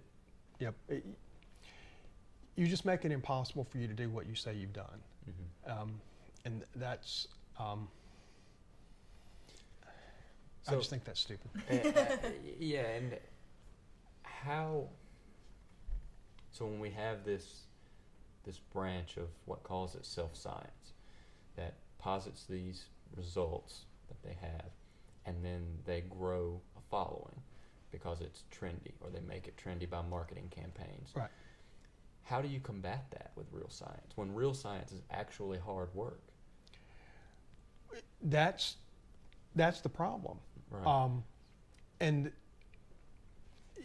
all right, I won't get off on essential oils here, but essential oils, there are a lot of people spend a lot of money on essential oils. There has never, in the Middle Ages, which I know a little bit about, that was called alchemy, Mm-hmm. or magic, and it is exactly the same. You're doing exactly the same thing as we have known for centuries didn't work, and we are refusing to test any of this stuff. We don't even test the safety of it. So it's not even up to the vitamin level. And then you've got the whole vitamin scam thing, where you've got all these old people going and spending huge amounts of their fixed income to get vitamins with no suggestion that it helps at all. And we can't fix that. But we're more worried about bath salts and all of this other stuff. Let's shut this stuff down, when there are far fewer people affected by this bath salts, which is a bad thing. Yeah. But we have just shut off our sense of reason, and we don't teach. We're not passing on critical thinking skills to you guys. Those of us who were, in high school, that's what I was taught. Be skeptical. Don't listen to me. Don't listen to anybody else. Reason it out for yourself. But here's how you reason it out. Right. And we've done this paradigm shift thing. We've gone Kuhnian, and we don't do that anymore. Now it's just, whatever slick marketing campaign you can come up with, go for it, and just tell everybody that you're the greatest neurosurgeon in New York, and it doesn't matter how many of you say that, they're... If enough people believe it, it's true. Right. So what do you think the best way is for younger generations like us and kids below us? Like how do you think that we get over that mob mentality, essentially, of just believing everything that you're fed? Be skeptical. Yeah. And when people are telling you, you can't go around being skeptical like this, you've got to buy what we're selling, just realize, no, I'm not the one who's being an idiot here. Right. I think there's a tragedy in skepticism right now, that people mistake skepticism as rejecting everything. And that, to me, isn't skepticism. Skepticism is actually taking a close look at everything. If you hear something that doesn't sound right and you reject it at its face, that's not skepticism. That's a way of being closed-minded. And skepticism has nothing to do, to me, being closed-minded. It has everything to do with being open-minded and exploring the things that you find when you are open-minded. And I think that's what the current skepticism movement is lacking. And that's, that. Yeah, well, there are a lot of people come up to me and say things to me sometimes.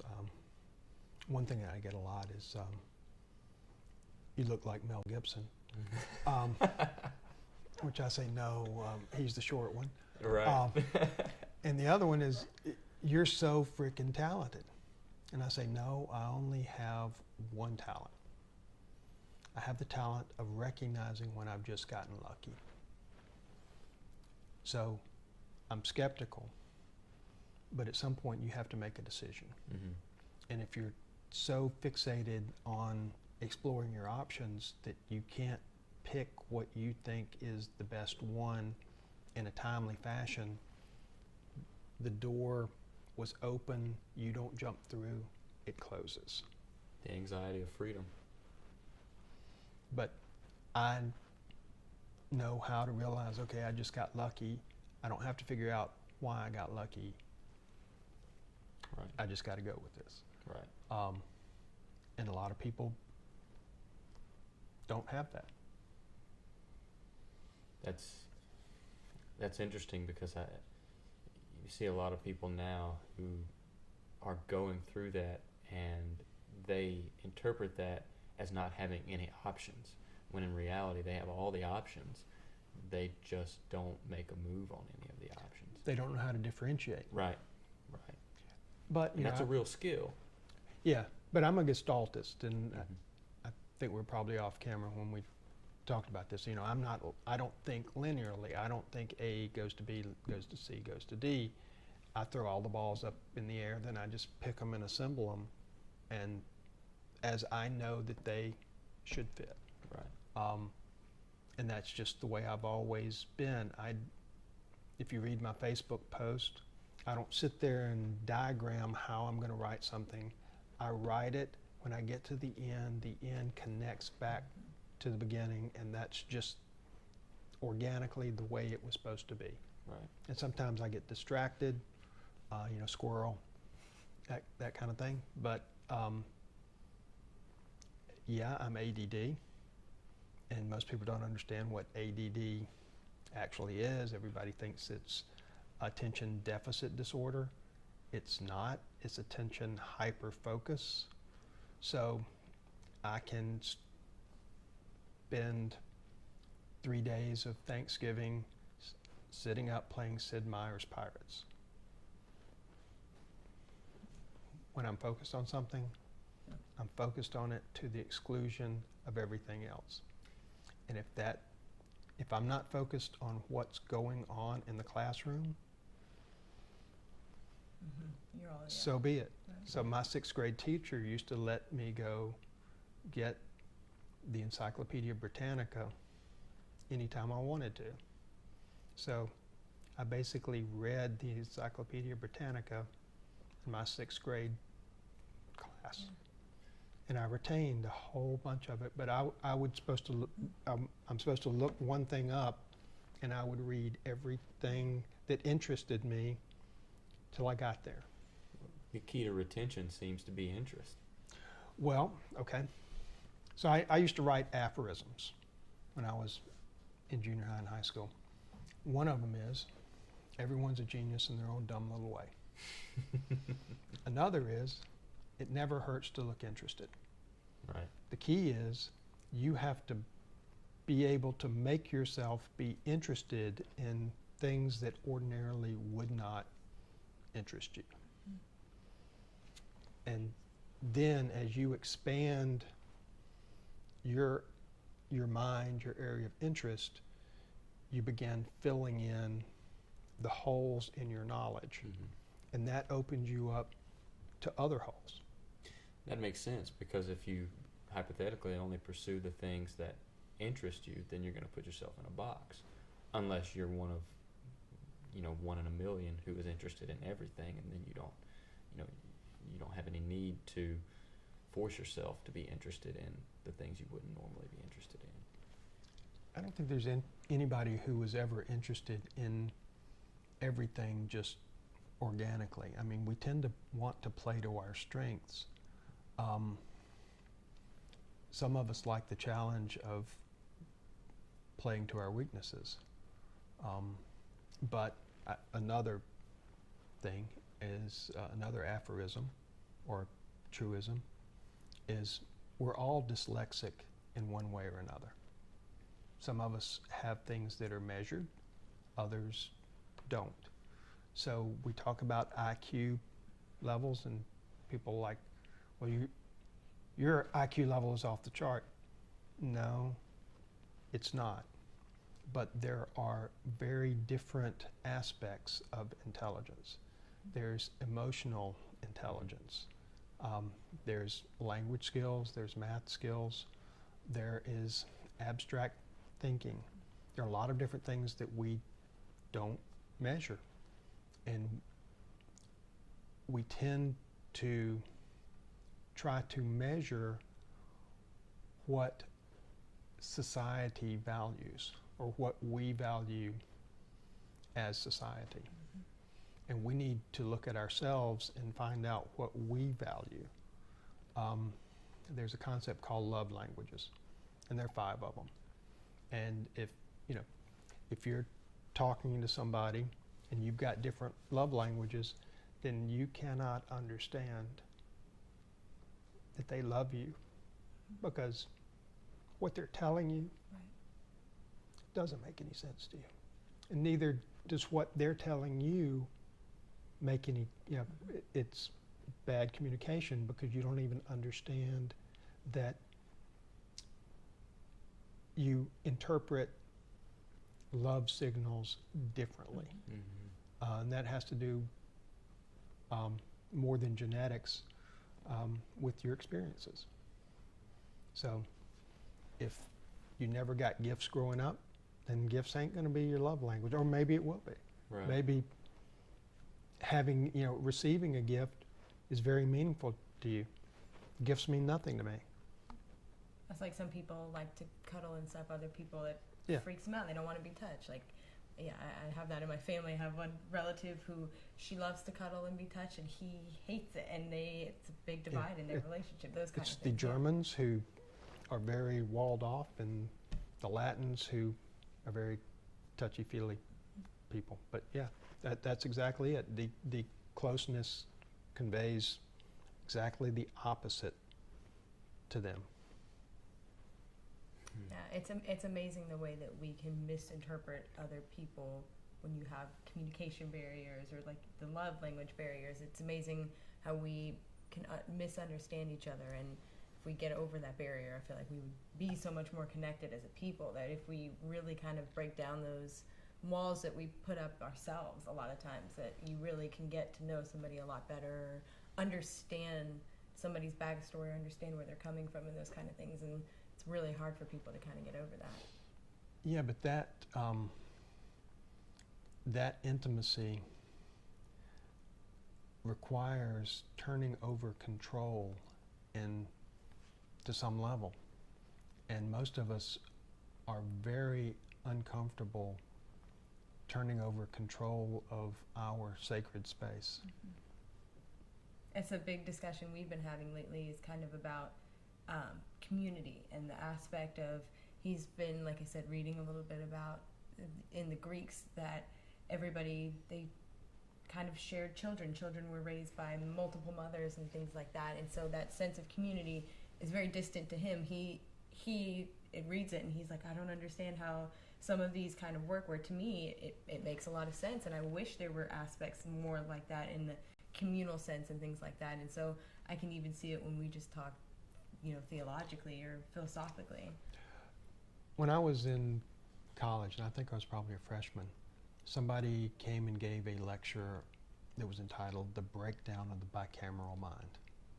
And that's exactly what you're talking about, because a bicameral mind is essentially this idea that we are community, the family unit is the most important part, and there's a head of the family or whatever, but everybody is a subject to that authority. And of course, we were just talking about ADD in America. Well, basically what happened is, where does ADD even come from?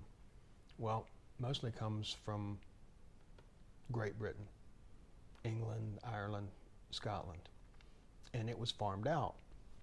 So the people who are not the first male heir who's going to get all the property, so it's not split up. If you had ADD, you were a troublemaker, right? So you were farmed out to the prison colonies. So you wind up in Australia, or you wind up in Georgia. And what does ADD select for? Gamblers, people who are willing to take risks. Doesn't mean they're unintelligent, but they're certainly risk takers. What do we call those people now? Entrepreneurs. So it's not the plague that we've always considered it to be. If you're intelligent and you have this independence of thought, you can be very successful. You can think outside the box. If you're somewhat encouraged to do that, or not completely discouraged in doing that, and I'm not sure that we didn't do that better, at least for some people, back when we were a little more skeptical than we are now, because I was always greatly encouraged to, thinking outside the box was not a bad thing. When I would play tricks on people, they would laugh about it. And I mean, when I tacked my teacher's seat, she sat down, she figured out what it was, she removed it, she looked at me, and she said, "I will get you back." And she never did. But when I was in school, we played tricks on our teachers and other people in the class, and our teachers helped us prank one of my friends. She was essentially the girlfriend that I wanted, but never got up the guts to ask her out or anything. My Explorer post was making money to go to Florida, to rent a camper and go to Florida in the summer. And so the fair in Laurel, South Mississippi Fair, we were parking cars. And she backed over our sign. So the next week, we're in government class, and the teacher stands up and says, "We have a special presentation." So I get the bent sign and I bring it in, and I present the Driver Safety Award to Kathy Jordan, who completely, it was unexpected. And but I mean, you do that now and you would be in trouble for it. You'd be a bully. Yeah. Where do you think, and I mean, you might not know this, but kind of what do you think created that shift in our schools and just kind of our mindset, really?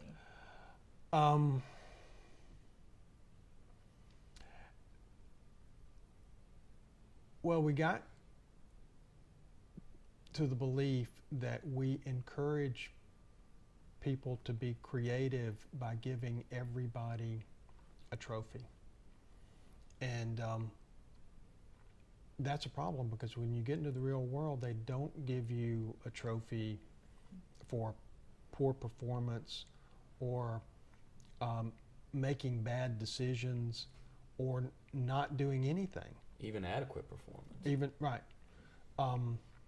So we kind of tricked a lot of people into thinking that they were going to be rewarded for not doing anything, and they would at least be taken care of. And we as a society can't really do that. We don't have the resources to provide everything to everybody. That was never the model that America was based on. We give you the opportunity, and we've lost that. I mean, when my daughter graduated from high school, the principal in Lexington, Massachusetts, got up and said, "Everybody should be happy. It is society's goal, a requirement of society, to make everybody happy."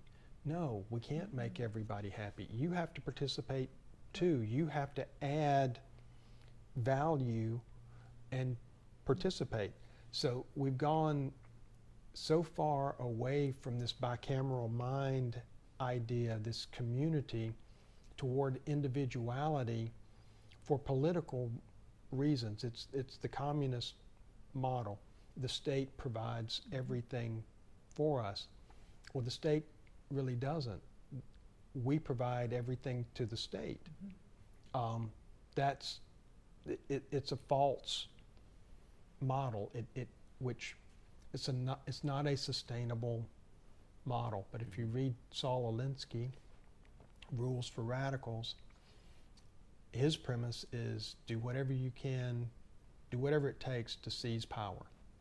And once you've got power, do whatever it takes to continue to be in power. It doesn't matter that you are as corrupt or more corrupt than who you took power away from, because you're going to be corrupt and you're going to be bad, but at least you're the ones who are in power. And that's what we're seeing currently politically. We've got two or more dysfunctional family groups who are fighting for control. And that's essentially how Southern society works as well. I mean, we all fight to control one another. We can't get along together. We can't be cooperative. And we need to be cooperative. I mean, a rising tide should lift all boats. And we're all fighting for the biggest piece of the pie. Well, let's grow the pie. Right. And when we grow the pie, we'll all have more than we can eat. And other people who aren't eating will be able to be full. It won't be a problem, but we've got to stop fighting over the scraps. I think, again, it goes back to that. If we can kind of break down those barriers and talk with each other more, that we wouldn't have that bickering and fighting and the hatred of each side. If we can really understand where people are coming from and their reasoning and stuff like that. It's xenophobia. We're all afraid of what we don't feel is like us. You know, we're afraid of the other person, whether it's color of our skin, our religion, you know, whatever. It's the pull of tribalism, really. It is. So, I mean, theoretically, we've broken from this tribal mind, this bicameral idea, but we haven't. We've just modified it, and we take the worst aspects of it, and yeah, you know, the whole Freudian thing about the super ego, which is God or your father or authority. We all want to be our own authority. Well, you can take that back to the descendants of Socrates, hedonism. You know, that's the same thing. I don't want anybody, you know, there's the pleasure principle, and then there's the reality principle. The pleasure principle says that we all do whatever brings us the most pleasure. Reality, that's number one. We're all going for our greatest pleasure. Two is the reality principle. Well, I will go for what gives me the most pleasure to the point that I am hurt. So I will do what hurts me less while I'm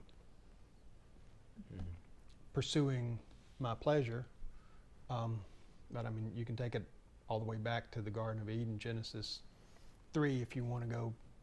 We all, and it happens before that, you know, we all want to be in control of our own lives, and that makes it hard for us to get along. Do you think it's possible for us, and I know you said, we talked about earlier how, you know, we can't say what's really possible and what's not, because in theory everything is possible. But in a short time frame in our future, do you see the possibility of bringing together some sense of community with that pull of individualism that seems to be tearing everyone apart? Okay, so I came up with this concept of nifedipine intraarterially. And I didn't feel like I had time to run around the world proselytizing this. So I had a fellow, and I sent him off to have him try to educate the world on what we were doing. And he, the reports I got back from Oregon, where I sent him to present this to the neuro community, was how bad of a job he did. And in my mind, this is a very easy thing to get up and present. The problem was, it wasn't his, and he was very jealous, and he didn't want to get up and have me get credit for what he considered his work. Okay, so let me fast forward that, because you want to bring that to a local level. Why did I come back here? Well, one, I came back to take care of my parents, both of whom died, but I was involved with a company, and we developed a minimally invasive product for bone. It's an internal bone splint. And you know who Tony Romo and Aaron Rodgers are? They both quarterbacks. They fractured the clavicle, their collarbone, and their non-throwing shoulder. And if they were on your fantasy team, they creamed your year. I didn't have either one of them, but they could have gone in at halftime, had the procedure done, come back out, played the second half, and the material is biodegradable over a time-tuned course. It breaks down into the components of bone, so it's basically a vitamin for bone, and it goes away over time. As it heals, it moves out of the way, and we've done some testing on rabbits and that kind of thing. So it's a polymer composite device. A balloon, some glass rods, and a filler to make a unit, polymer composite. And I came here to raise money so that we could bring it to work with USM, who has a big polymer science department, and we'd bring it and do it in the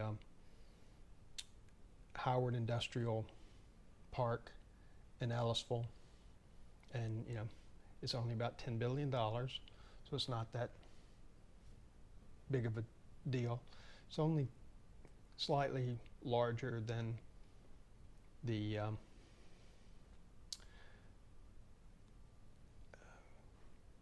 blanking on the word, the budget for the state of Mississippi for a year. But that's not the big deal about this technology. I mean, we could make glasses, tables, cell phones, and it breaks down at ambient temperature, ambient sea temperature. So if you make bras or whatever you call it for the, whatever you want to call them for the six packs, the fish get tangled up in them. Well, this breaks down. It's an engineering strength. So you could make a net. The net gets lost. It breaks down over time. You don't have all these tons of plastic building up in the sea. Right. And the packaging component of that is $1 trillion. I can't even tell you how much $1 trillion is. What I can tell you is you can't get people to invest in it because they are more interested in not allowing other people to benefit than they are. There's not a rising tide idea. It's all a what's in it for me kind of mentality. Now, if we can't figure out how to divvy up $1 trillion in South Mississippi. We've got a long way to go. We are, I mean, because there's this thing called the I-59 Technology Corridor that extends from Knoxville down to New Orleans. And it's been an idea since the 50s. Why can't we do that? If you build a $10 billion industry in Mississippi, you can't put that in Ellisville. I mean, you have to have a way to ship the product overseas. So already there's a railroad that goes from Ellisville down to Gulfport to the big port there. Well, you've got to fly some of this because it's medical, so it's got to absolutely positively has to be there overnight. Okay, so that the absolutely positively overnight people, FedEx, that's Horn Lake, Memphis area. But I mean, you can take it down to New Orleans to fly it out, or you can fly it out of Hattiesburg if you're building the product here. You know, you're going to have to upgrade all of the roads. Right. Somebody's going to have to pump gas. Somebody's going to have to be an accountant. You're going to have security guards. You know. So Mississippi doesn't want to fund any high-tech projects because they don't feel like, you know, we're an agriculture state. So the number one industry in the state is, you know what it is? Not sure. It's agriculture and forestry. And it employs directly and indirectly 30% of the workforce of Mississippi. So number two is manufacturing. But it's manufacturing low-end things. So they don't really want high-tech. They want low-tech stuff. You know what the number one employer in the state is? I mean, as in company or industry? The government. The government's number one. Yeah. But you know what the 3 of the top 5 employers are? Hospitals. Hospitals and universities. The biggest employer in the state is University of Mississippi because of the University of Mississippi Medical Center. But 3 of the top 5 are hospitals. So medicine is a huge. So if somebody happens to work in agriculture, and they get a fracture, they're probably underinsured or not insured. So they're going to be laid off, and their family's going to be about destitute. For prisoners who are in Parchment or any of the other 7 prisons in the state, if they get a fracture, they're probably going to be sent to university, and it's going to be $10,000 to be plated or rotted or whatever. Well, they could have this procedure done where they are, with having using telemedicine, and they could be back up later that day and never have to have. About 60% of people who have an orthopedic surgery, a plate or a rod, have to have that removed, have to have a second surgery to have it removed at some point. Wouldn't have to because it goes away on its own. But anyway. So then the biggest barrier is not only with my question, but the biggest barrier to most of the things, most progress, especially in Mississippi, would be the existing power structures. It is, and it's not just Mississippi. Right. It's a worldwide phenomenon, which is every quarter you want to meet your goal for that quarter. Right. So we talk about long-term investment. We don't practice long-term investment.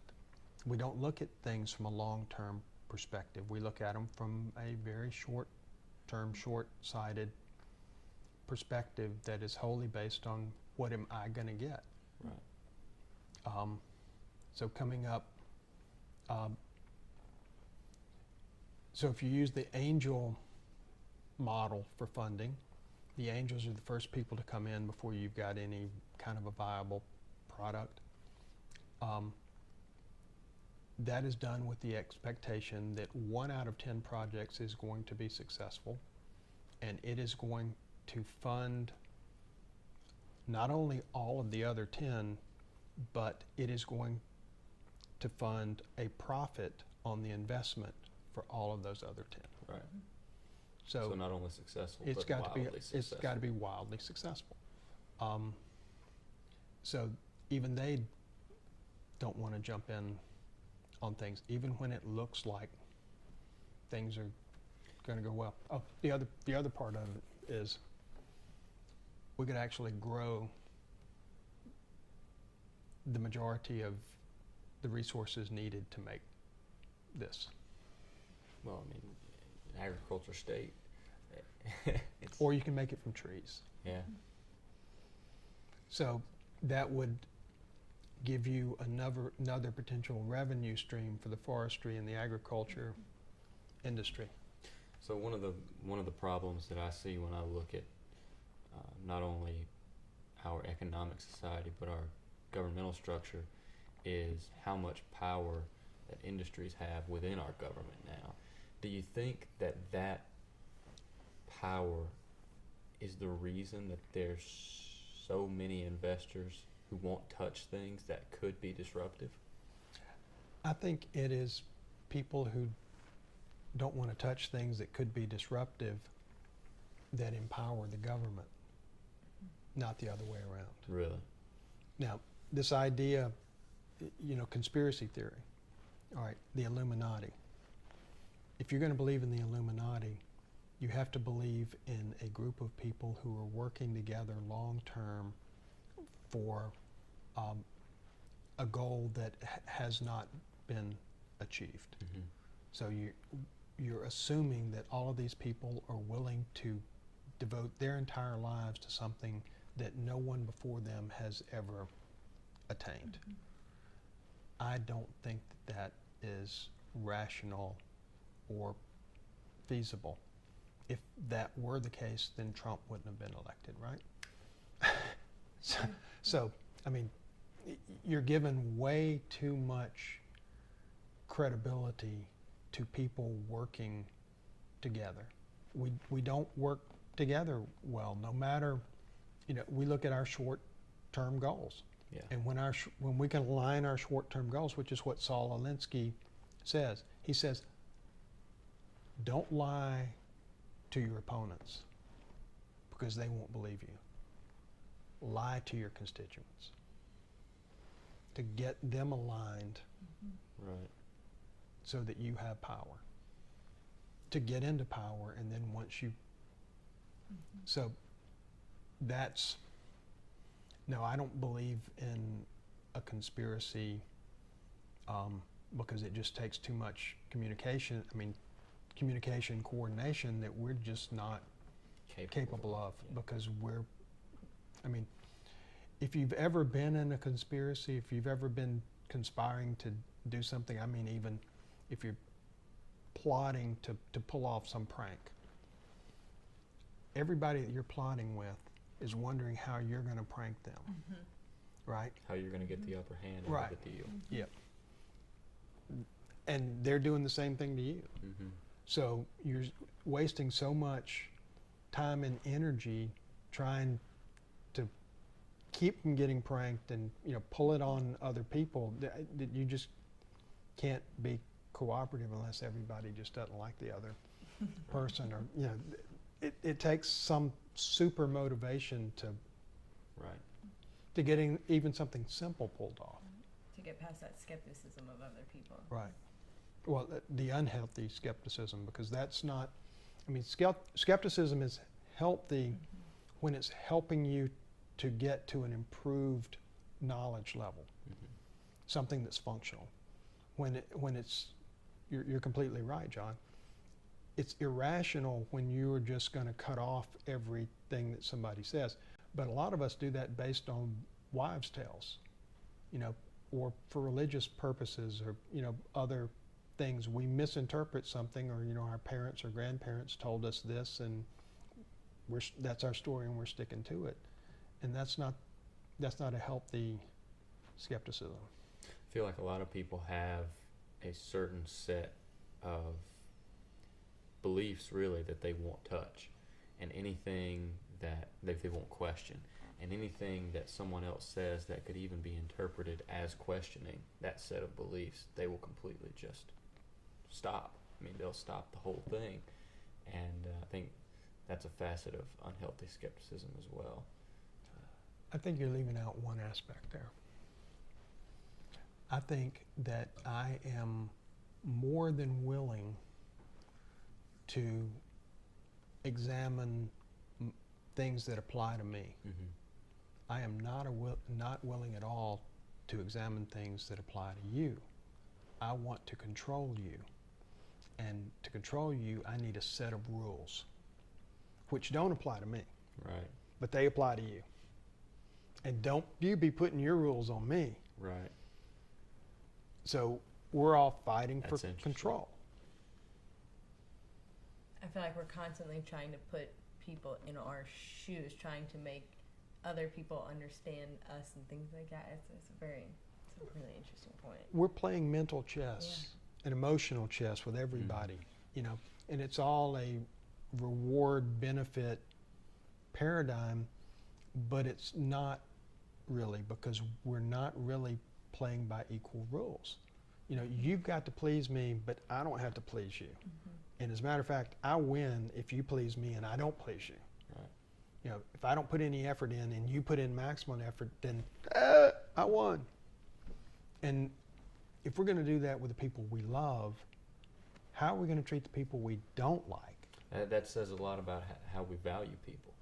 It's back to the values thing. Mm-hmm. And I think that's the issue, is what our values really are. And then you get into credibility and hypocrisy. Right. And I think, we all bash millennials and all of that, all of us older people. And the real problem with millennials, from a mental standpoint, is they despise hypocrisy. If you say one thing and do something else, it completely turns them off. Mm-hmm. So what's the answer for that? Teaching them to lie, or being truthful? Yeah, because we're only human.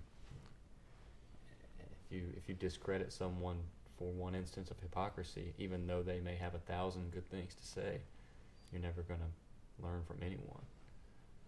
I don't know how much you keep up with current events, but last night there seemed to, or this morning maybe, there was a very great example of this.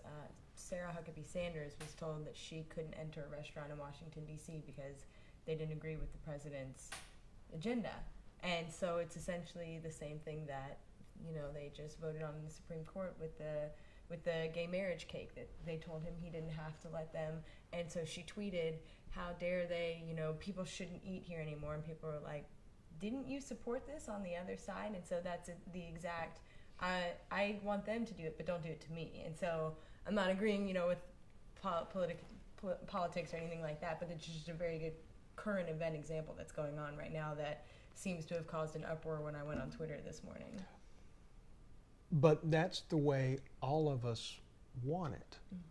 Mm-hmm. It's, I want my cake and to eat my cake too, but I want to eat all of my cake myself. Mm-hmm. I'm not going to share my cake with you. Get out of my space. Get out of my Twitter space. I want to impose my will on you, and how dare you try to impose your will back on me, or even defend yourself, because you're a bully. Mm-hmm. You're a bully for defending, you're a bully for wanting what I want. Well, I know we've been talking for a while, but one of the questions that I always struggle with, that I wrestle with, is how are we going to convince people, or how do we convince people that they should value others, especially strangers from the other aisle, that they should value those people as much as they value themselves, because that seems to be the only way. Yeah, how do you to love really, thy neighbor? Yeah, right. How do you do that? How do we get over those? Yeah, well, you know, when you bring up hypocrisy, it kind of immediately brings you to religion, right? And we're supposed to love our neighbor as ourselves. So the question, I mean, that's not the question. The question then becomes, who's your neighbor? Which is the classic question. How I define that defines my answer. Well, the answer is supposed to be everyone is my neighbor, and I am responsible for everyone. But we want to put up all of these walls and break down all the bridges and pretend that that's what Scripture says, if you believe in scriptural inerrancy and scriptural being literal, can't speak,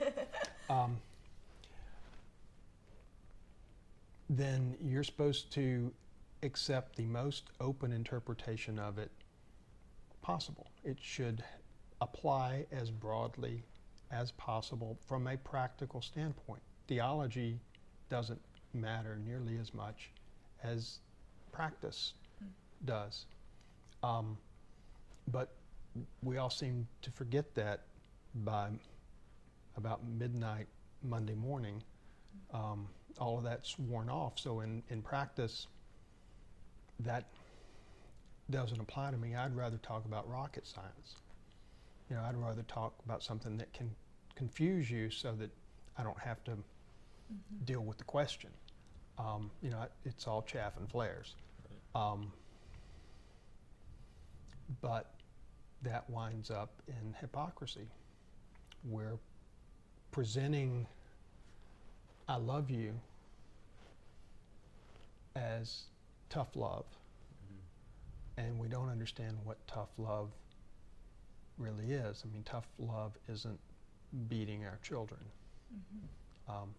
Tough love, well, what is jihad?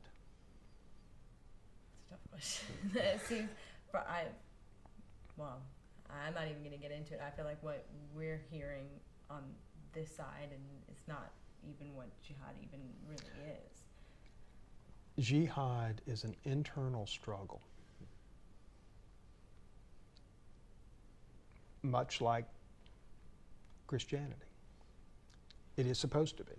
Right. It is supposed to be, I deal with my life. I straighten my life out. I get it right from an orthodox standpoint. I don't impose my will on others. I impose God's will on me. And it's submission, which is what Islam actually means. The word means submission. Wow.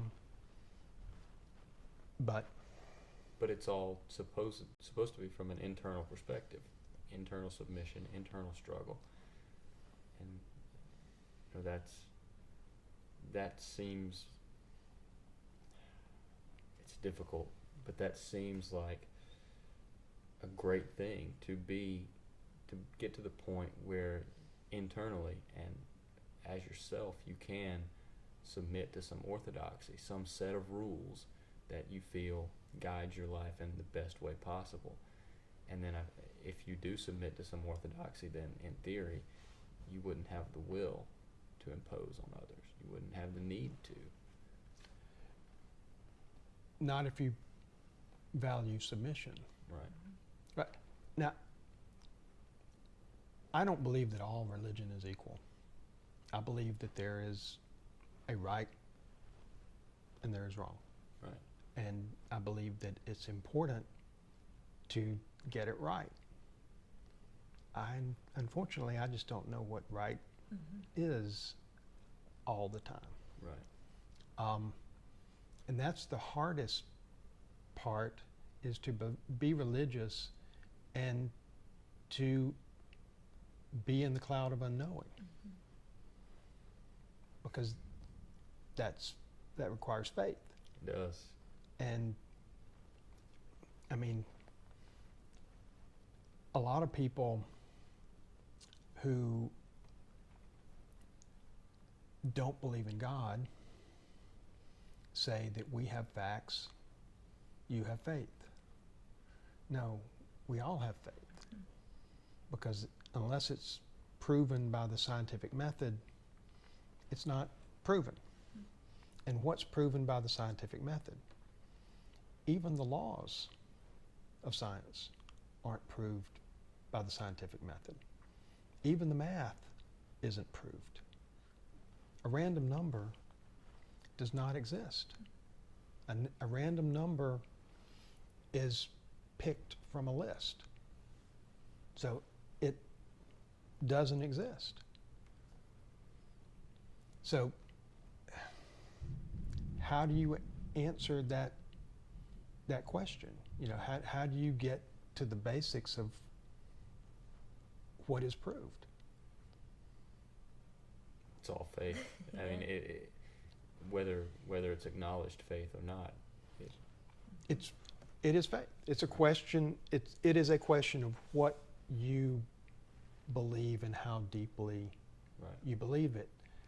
And pretending that you can't ask the question doesn't help you. I mean, being skeptical isn't a problem. Being skeptical is healthy. Yeah. It's actually furthering your faith most of the time. You find out more, or it helps prove more of what you're trying to figure out. I feel like being skeptical is always a better thing. Is question everything. Well, I'm starting to hear the dogs outside, and I've seen your parents walk around. We've been recording for thunder. Oh, was it thunder? Yeah, that was I thunder. what that was. Yeah. Oh goodness. It's a mean dog. I feel like we've been talking for almost 2 hours here, so I don't want to take up any more of your time. This has been absolutely incredible. Did you have anything else that you wanted to talk to us about? Oh, actually, we did. While we were paused, you were talking about some of your music making. I didn't know if you wanted to talk about any of that. I know you said earlier you picked some guitar. Is that correct? Well, you know, most people pick an instrument and play an instrument, and that's not really the way I do things.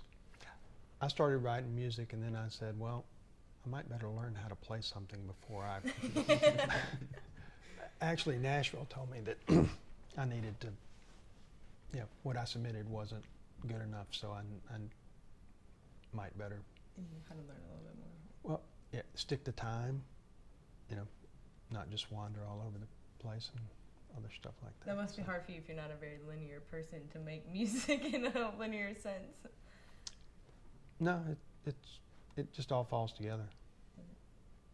Yeah, I have an idea. I mean, I hardly ever write lyrics that don't already have the music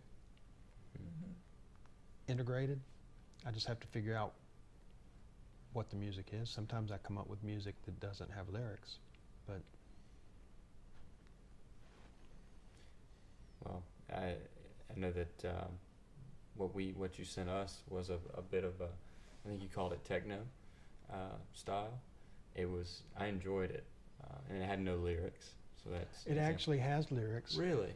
But it's a duet that is, well, at least one of them is a duet that is hip hop.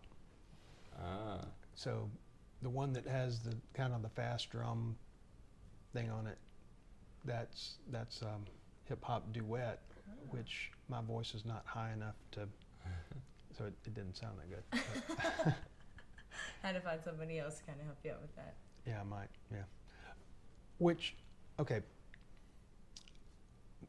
sexism, okay? Let's say you're a female songwriter, and you write a song for a woman. That's great. You can just record it and send it in. but you can't record a song for a male because a male is not going to accept a song that is sung in a female voice. But I, as a male writer, can write a song for a woman, record it, send it in, and it will be accepted if it's, based on its merit. And I'm thinking, that's a little strange. Yeah, to say the least. Why is that? It's just the way it's always been. Really? And I guess we haven't really thought about that. But yeah, I mean, it's a challenge. And the question is, what do you really want? Do you really want your song to be accepted, or do you want to fight the battle? And if you want your song to be accepted, you get some male to to sing it. And if you want to fight the battle, then you don't get your song published and accepted. I know you mentioned Nashville earlier a couple of times. Do you think that's more prominent in Nashville than other centers of recording or production?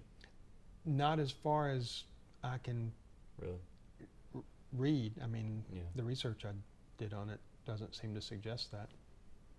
Interesting. That's so. I really wonder why that is. I mean, I can understand it maybe because a woman, like if you're sending in with a male, it's easier to get somebody with a higher pitch than to lower somebody's pitch, but that just doesn't make sense to not accept it, period. Well, I think it's, it might be an ego thing, or it's just the way it's always been done. And I think that women have traditionally been more eager to gain acceptance because it's harder for them. So they just know that this is the way it, and they're told that this is the way it's going to be. Therefore, you do it. It's like this Harvey Weinstein thing. The casting couch, and his lawyer saying, "I didn't invent the casting couch." So you've got all these women who know that this is how you get in to film, and so they do it. And, so now you can have the argument, well, they made the choice, or you can say that that's reprehensible behavior and he should be punished for it, or you can say, well, we just need to move on from here. And the reality is, it's probably some very complex combination of those three things, because for some of the events, it's rape. For others, it's not rape. For some of it, it's coercion. And for others, it's not even coercion. It was consent. It goes beyond consent. That it's seduction the other way. And that doesn't just happen in Hollywood. It happens in medicine too. There are groupies all over the place, and they're guy groupies and girl groupies, and it's. Well, that's how I feel about this whole Me Too movement that's come out of it. I see it more as just an eye-opening experience to people. That right, some of those situations were clearly sexual harassment. Others, somebody probably agreed because they knew that was how they had to get in the door. But I think that this whole movement should be used more of just we can't let this happen again. We can't keep doing things the way that things have been done just because that's how they were done in the past. And that's how I view it more, instead of just let's attack everybody that's ever put their hand on my shoulder or done some creepy gesture to me. No, it should just be we've got to find a way so that this doesn't happen anymore. And that's what I think the great thing about this movement really is starting to become, is just more of that eye-opening experience, so that hopefully people don't have to go through creepy, uncomfortable situations to rise up to the top, that especially women, but I'm sure that this happens in every sort of facet. But can the waitress not call me hon? I mean, is that sexual harassment? I mean, because that's, where do you draw the line? It's become irrational to some And that's degree. what we've been talking about a lot, because it literally has turned into every person that puts their hand on your shoulder when you walk past them in an office space, that's sexual harassment. Regardless it's not. of intent. Right, Yeah. it's not. And it was a conversation we had with my parents recently. My mom was like, yeah, I had a creepy boss that said, like, oh, your legs look good in that skirt, or you look very nice today. Nowadays, if you tell somebody you look pretty in that dress or something, that's considered, and that's not how it should be. We've got to find that balance of... But there's a difference between saying you look pretty in that dress and saying your legs look good in that dress. Right. I mean, There's a clear difference. there's a clear difference. Right. And there are other things that you say to somebody you're dating or trying to date or at a club, you know, that is not appropriate for work. Right. And that's, but, you know, from a male perspective, you could argue that when we began to let women into male locker rooms to interview football players, that's when we opened the door for this, because you went into a sanctum where the male could do and say anything he wanted to, and now you're judging him. When we started this, you said that you wouldn't.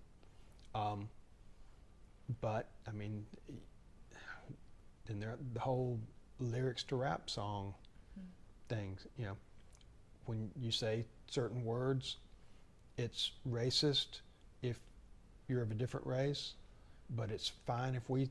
Say, that just makes it very hard to come up with what is equality. It does. It muddies the waters of something that everyone is supposedly trying to reach. Right. Yeah, political correctness has, you're right, created kind of this snowflake mentality of I'm always attacked or I'm always being targeted or something like that. And sometimes it's not. Sometimes it's, you know, it's a muddy, we're in a weird time right now.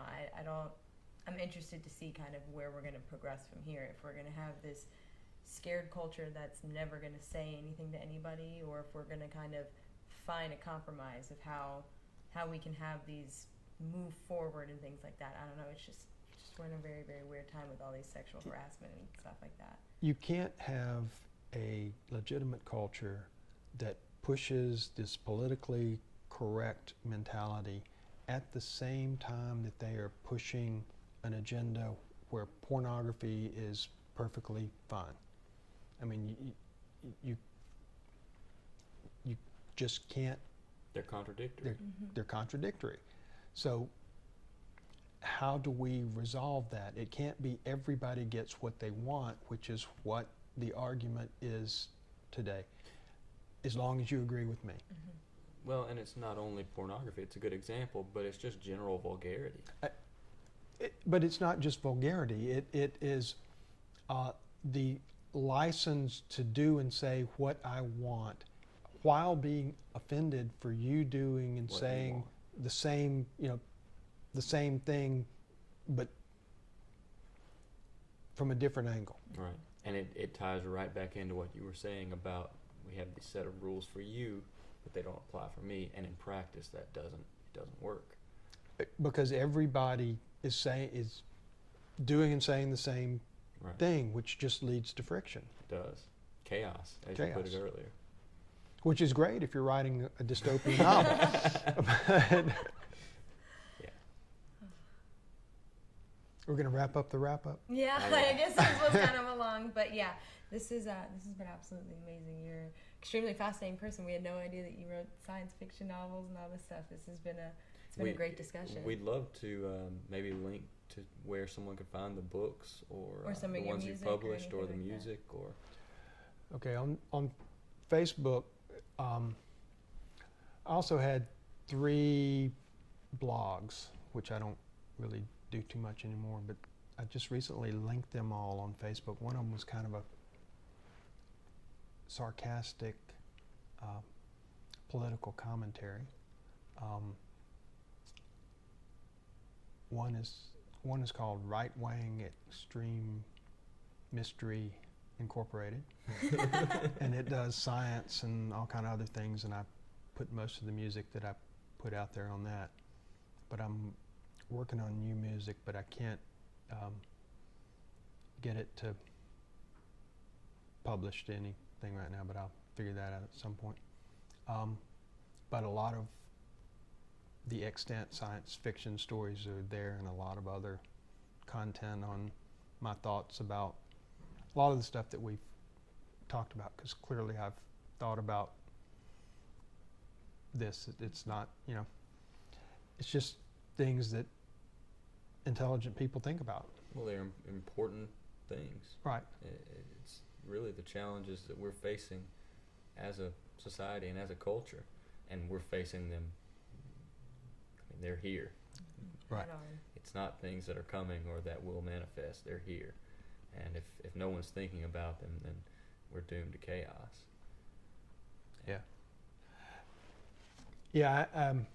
One of the things that I would like to do is create a forum, and I don't necessarily mean an e-forum or something like that, for to have discussions with, in particular, younger people, but anybody who would like to have kind of deep thoughts, because that's what we used to do in my dorm when I was in college. We would sit around and talk, ponder these things and basically argue about them, which I think that's helpful, because if nothing else, you get to see a different point of view.